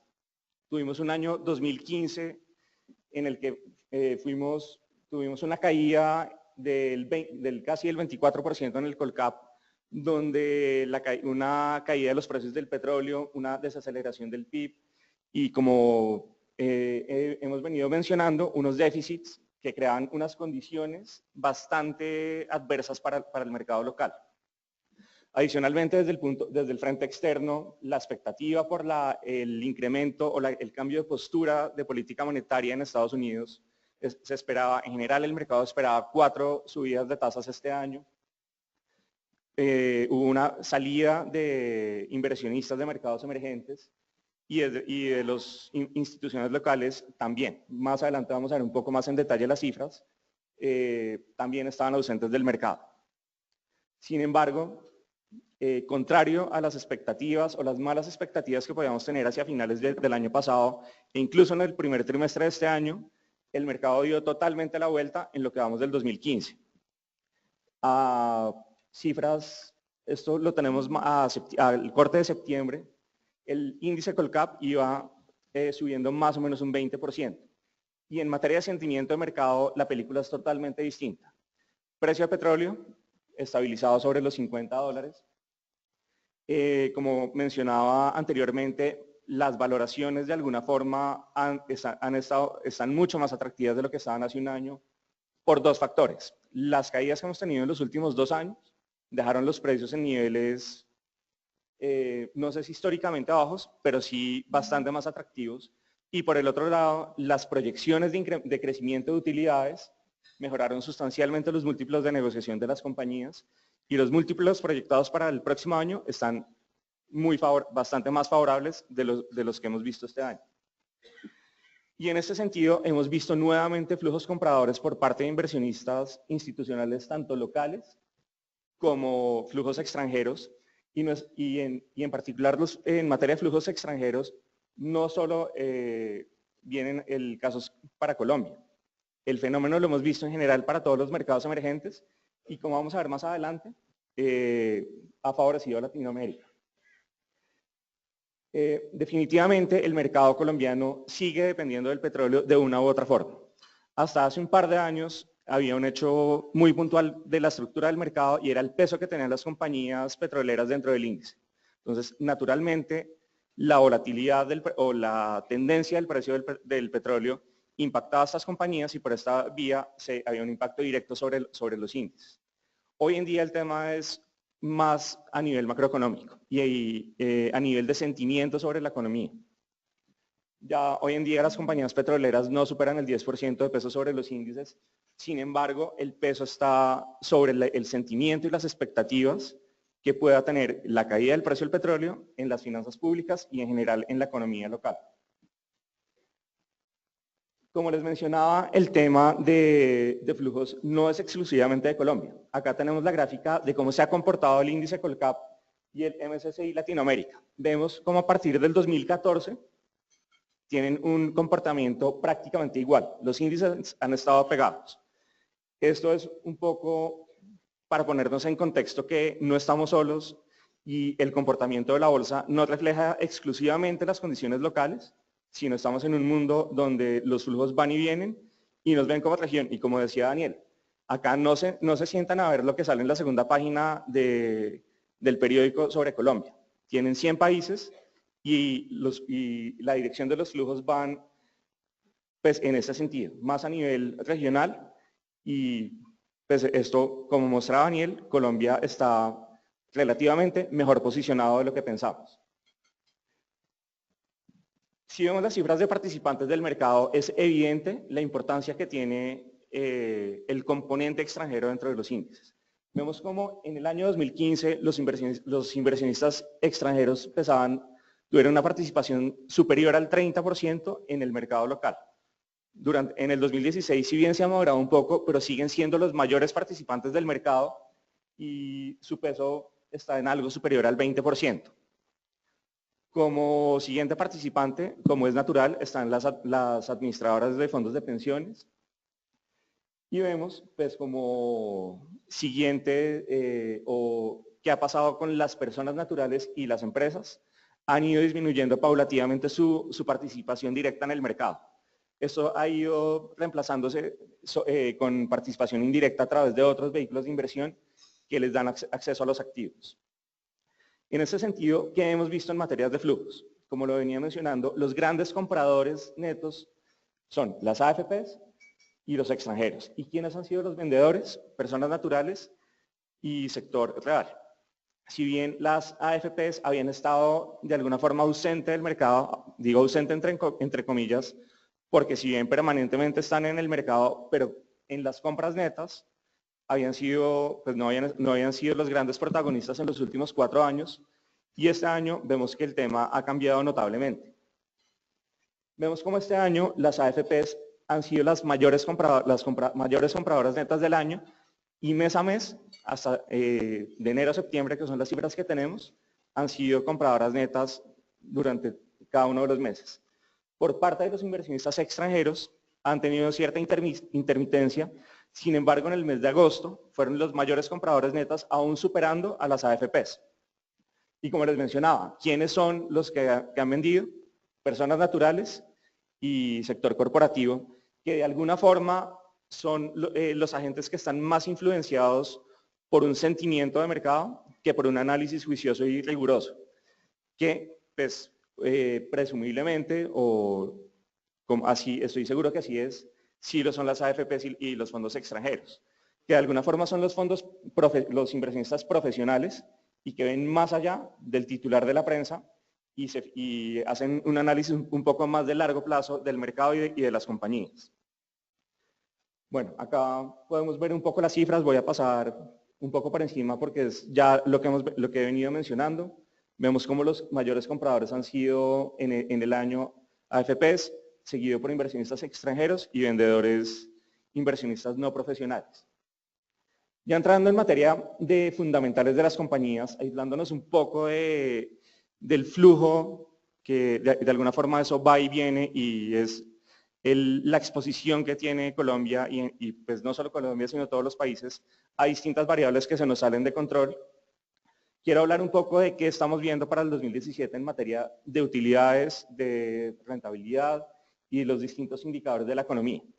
Como les mencionaba al comienzo de la presentación, según nuestras proyecciones, la utilidad neta de las compañías en agregado, si vemos todas las compañías que tenemos bajo cobertura, debe estar por el orden del 28.5%. ¿Por qué hablo 2017? Vemos que en el 2017 una tasa de crecimiento superior al casi 120%. Sin embargo, hay que tener en cuenta el efecto base del que venimos. Venimos de un año 2014 y 2015 notablemente malos, influenciados principalmente por el sector petrolero, por lo que no es una buena base de comparación ni es un buen indicador hablar de un crecimiento de utilidades de 120% cuando venimos de caídas del 2015.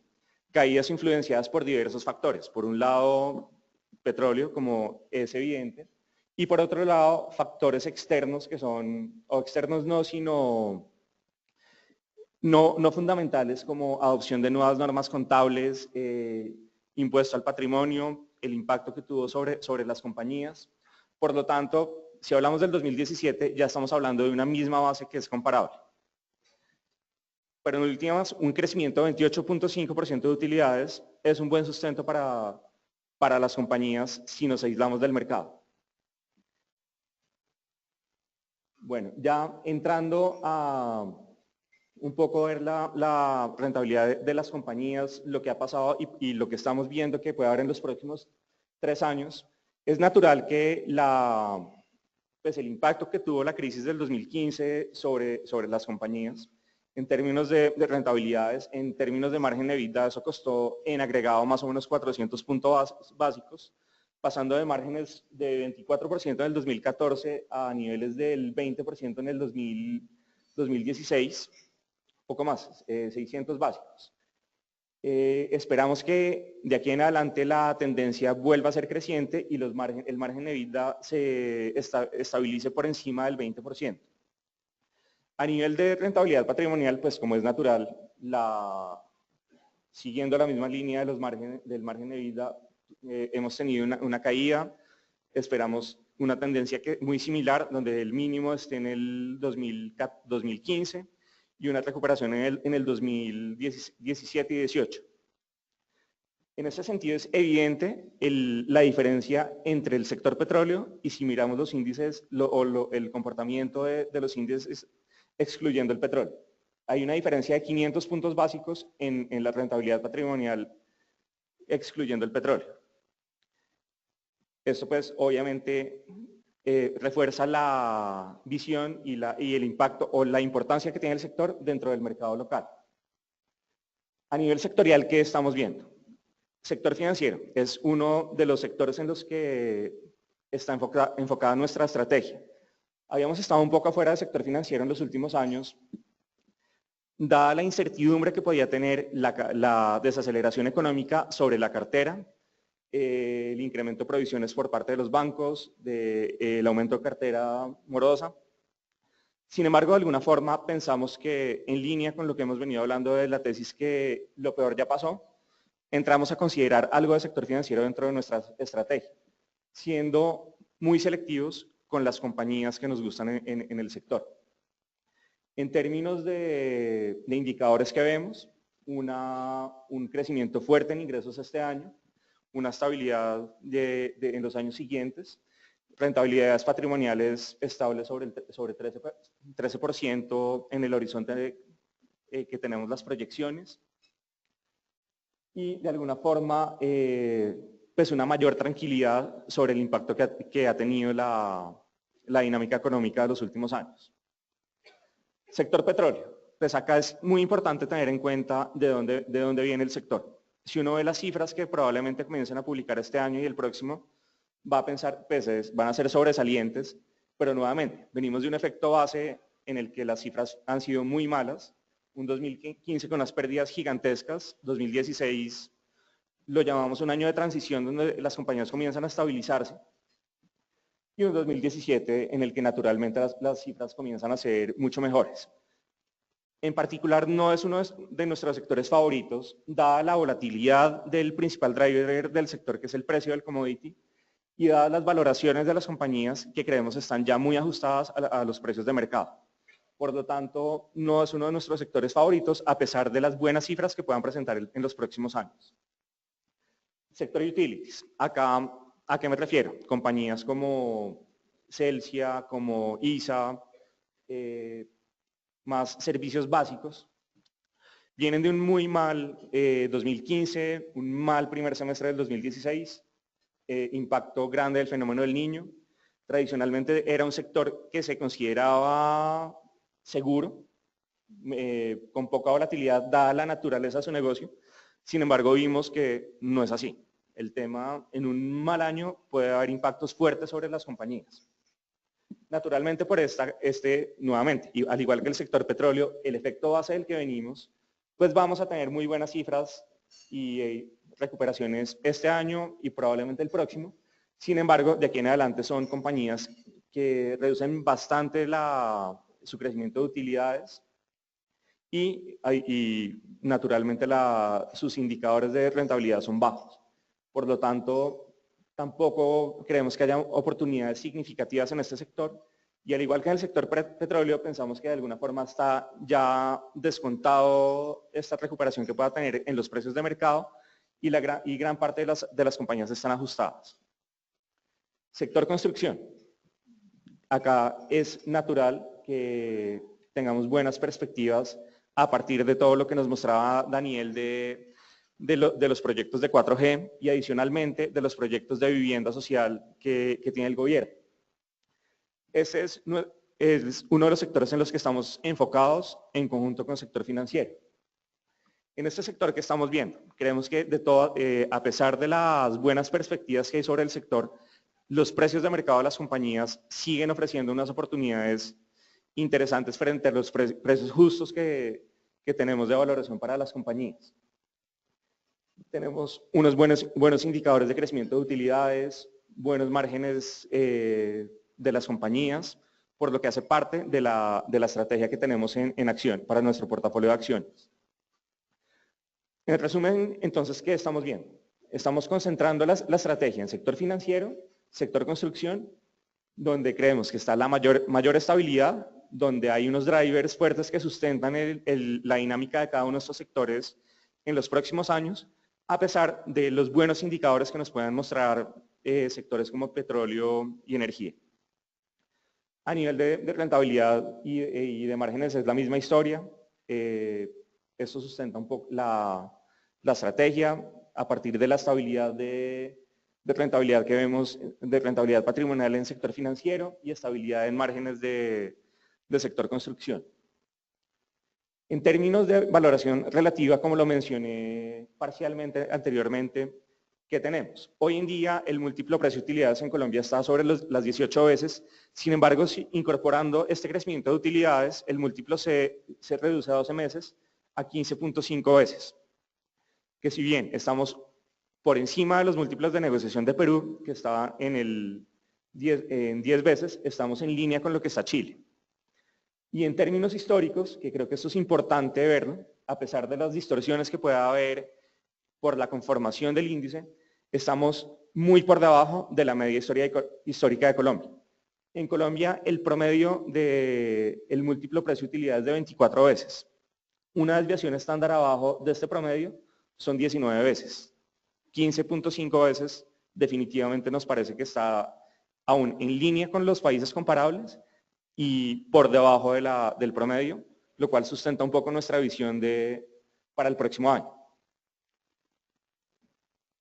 Ya entrando en materia de nuestras proyecciones y recomendaciones, ¿qué es lo que estamos viendo? Como les mencionaba, estamos enfocados en sector financiero, siendo un poco más selectivos en las compañías, sector construcción, y tenemos parcialmente compañías que es difícil clasificar en un sector en particular, o por ser la compañía de un solo sector, pues no la incluimos en el sector como un todo. En ese sentido, ¿qué tenemos de recomendaciones de compra para el 2017? Bolsa de Valores de Colombia, Cementos Argos, CLH, Canacol, Corficolombiana, empresa de telecomunicaciones de Bogotá, Davivienda y Grupo Sura. De acuerdo a nuestras valoraciones y las proyecciones que tenemos de cada una de las compañías y los precios que teníamos al 30 de septiembre, nos da una rentabilidad del índice Colcap cercana al 11%, del 10.8%. Si le sumamos la utilidad por dividendos, esta rentabilidad total se nos sube a algo superior al 13%. Que si bien no es la más exorbitante, pues creemos que es una rentabilidad acorde a un mercado mucho más estable, no va a ser tan sobresaliente como lo que hemos visto este año, pero consideramos que es adecuada y soporta nuestra posición, nuestra visión neutral del mercado. En materia de recomendación, ¿qué es lo que tenemos? Nosotros mensualmente publicamos una cartera donde ponemos nuestras 5 acciones preferidas para el mes. No necesariamente las cambiamos mes a mes. Si son compañías que pensamos que siguen teniendo oportunidades de valorización, permanecen dentro de nuestra cartera. La gráfica superior vemos cómo ha sido la evolución de esta cartera recomendada en los últimos 12 meses. Mientras que el índice Colcap ha tenido una rentabilidad cercana al 10%, la cartera de 5 acciones que recomendamos le va ganando, va en un 130% aproximadamente frente a, si tomamos como valor inicial un valor 100, es decir, que le vamos ganando más o menos por 20 puntos básicos, 20 puntos porcentuales al índice Colcap. Hoy en día, ¿qué tenemos en esa cartera? Tenemos incluida la acción de Grupo Argos, como es natural por la exposición que queremos tener al sector construcción e infraestructura. Grupo Argos nos da exposición tanto a los materiales básicos a través de Cementos Argos, como a los proyectos de concesiones a través de Odinsa. En sector financiero incluimos a Davivienda. Nos gusta su estrategia comercial, la diversificación de cartera que tienen, y nos parece que tienen unos indicadores de rentabilidad interesantes que soportan y muy acorde con lo que vemos para el sector. Y vemos que tienen un potencial todavía de largo plazo. Incluimos BBC. ¿Por qué BBC? Nos ha parecido bastante interesante la diversificación que ha tenido la compañía entre su negocio de ingresos por mercado de capitales o básicamente volúmenes de negociación y servicios tecnológicos a través de Sophos. Hoy en día hay un balance interesante entre ambas líneas de negocio y la hace menos dependiente de los flujos y el sentimiento de mercado. Incluimos Cemex, también apostándole un poco al sector construcción, a pesar de toda la polémica que ha habido en los últimos meses sobre la compañía. Hemos oído todo el tema que ha salido en medios sobre el gobierno corporativo, la salida de directivos que ha habido en la compañía. Sin embargo, seguimos creyendo que en el corto plazo la compañía está lejos de su valor fundamental, y dada la información que ha hecho pública la compañía y tal cual como lo ha manifestado, ellos prevén que no haya un impacto material sobre la operación de la compañía en todo este proceso en el que están envueltos. Por último, tenemos involucrada a Avianca. Creemos que Avianca, a pesar de la volatilidad de la acción y de un poco la vulnerabilidad del sector y de la industria, tiene unos múltiplos de valoración interesantes, lejos de sus pares. Han hecho la tarea bastante bien en materia de control de gastos, de eficiencias operacionales, crecimiento de transporte de pasajeros mes a mes con cifras bastante buenas. Entonces, hace parte de nuestras acciones, de nuestra cartera de corto plazo. ¿Cuáles son nuestras acciones preferidas para el 2017? Y esas son ya un poco posiciones más estructurales. Davivienda, por todo lo que he venido contando. Y Cementos Argos, apostándole a sector construcción. Y dado el balance que tiene Cementos Argos entre Colombia y Estados Unidos, es una compañía diversificada que permite adaptarse a las distintas dinámicas de los mercados. Bueno, acá quería hacer un pequeño aparte de lo que vemos del impacto de la reforma tributaria en el mercado de acciones. Identificamos básicamente 2 tipos de impacto. 1, el impuesto a los dividendos, y 2, el impuesto corporativo. En materia de impuestos a los dividendos, consideramos que es un impacto realmente marginal frente a la dinámica del mercado.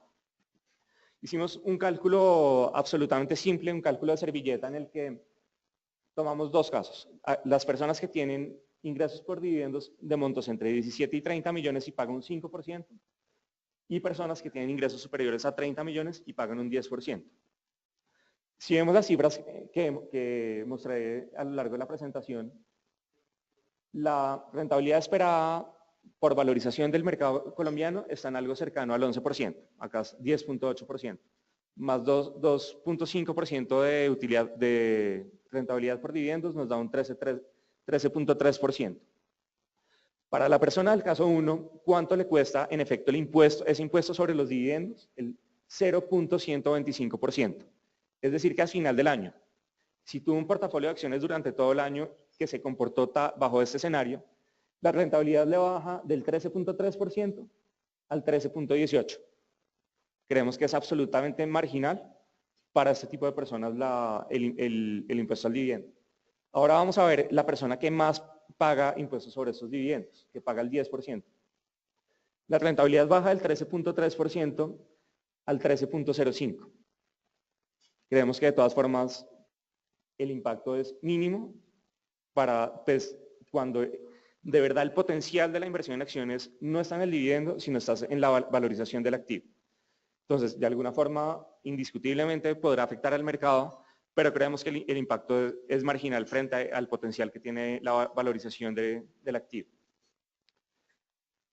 Ahora, en materia de impuestos corporativos, sí pensamos que el impacto va a ser bastante positivo para las compañías. Por un lado, hoy en día las compañías tienen 4 contabilidades. Pasa a que tengan que tener solo 2 contabilidades. Y eso que solo suena alto. Deberían tener solo una. Pero bueno, lo simplifica de una forma importante. Unifican los 4 impuestos que pagan las compañías hoy en uno solo. Se elimina el impuesto al patrimonio. Y hay una reducción bastante importante a partir del 2019 en la tasa de impuestos corporativa, que definitivamente va a tener efectos sobre las compañías. ¿Qué impactos pueden tener? Acá es muy difícil tener una cifra concreta, dada la particularidad y las características específicas de cada una de las compañías, pero en términos generales, ¿dónde vemos que tiene un impacto? En la valoración de la compañía al tener menos egresos por cuenta de pago en impuestos. Mejorar los márgenes netos, naturalmente al tener una menor gasto en impuesto, va a aumentar su utilidad neta, van a aumentar sus márgenes netos, van a mejorar los índices de rentabilidad y, por consiguiente, vamos a tener una mejora en los múltiplos de valoración de las compañías. Según cálculos muy preliminares que hemos tenido, pensamos que hay compañías que pueden tenemos una gama bastante amplia, en términos de valoración puede implicar entre un 5 y un 15% o incluso hasta un 20% de mayor valor de la compañía gracias a esta reducción de impuestos corporativos. Pero pues, como mencionaba, cada compañía tiene una particularidad que hace muy complicado sacar una cifra común para todo el mercado. Bueno, con esto quería terminar la presentación. Abrimos espacio para unos 10 minutos para preguntas que tengan, tanto para Daniel como para mí. Y les recuerdo a los que no han hecho que por favor diligencien la encuesta que tienen en sus puestos.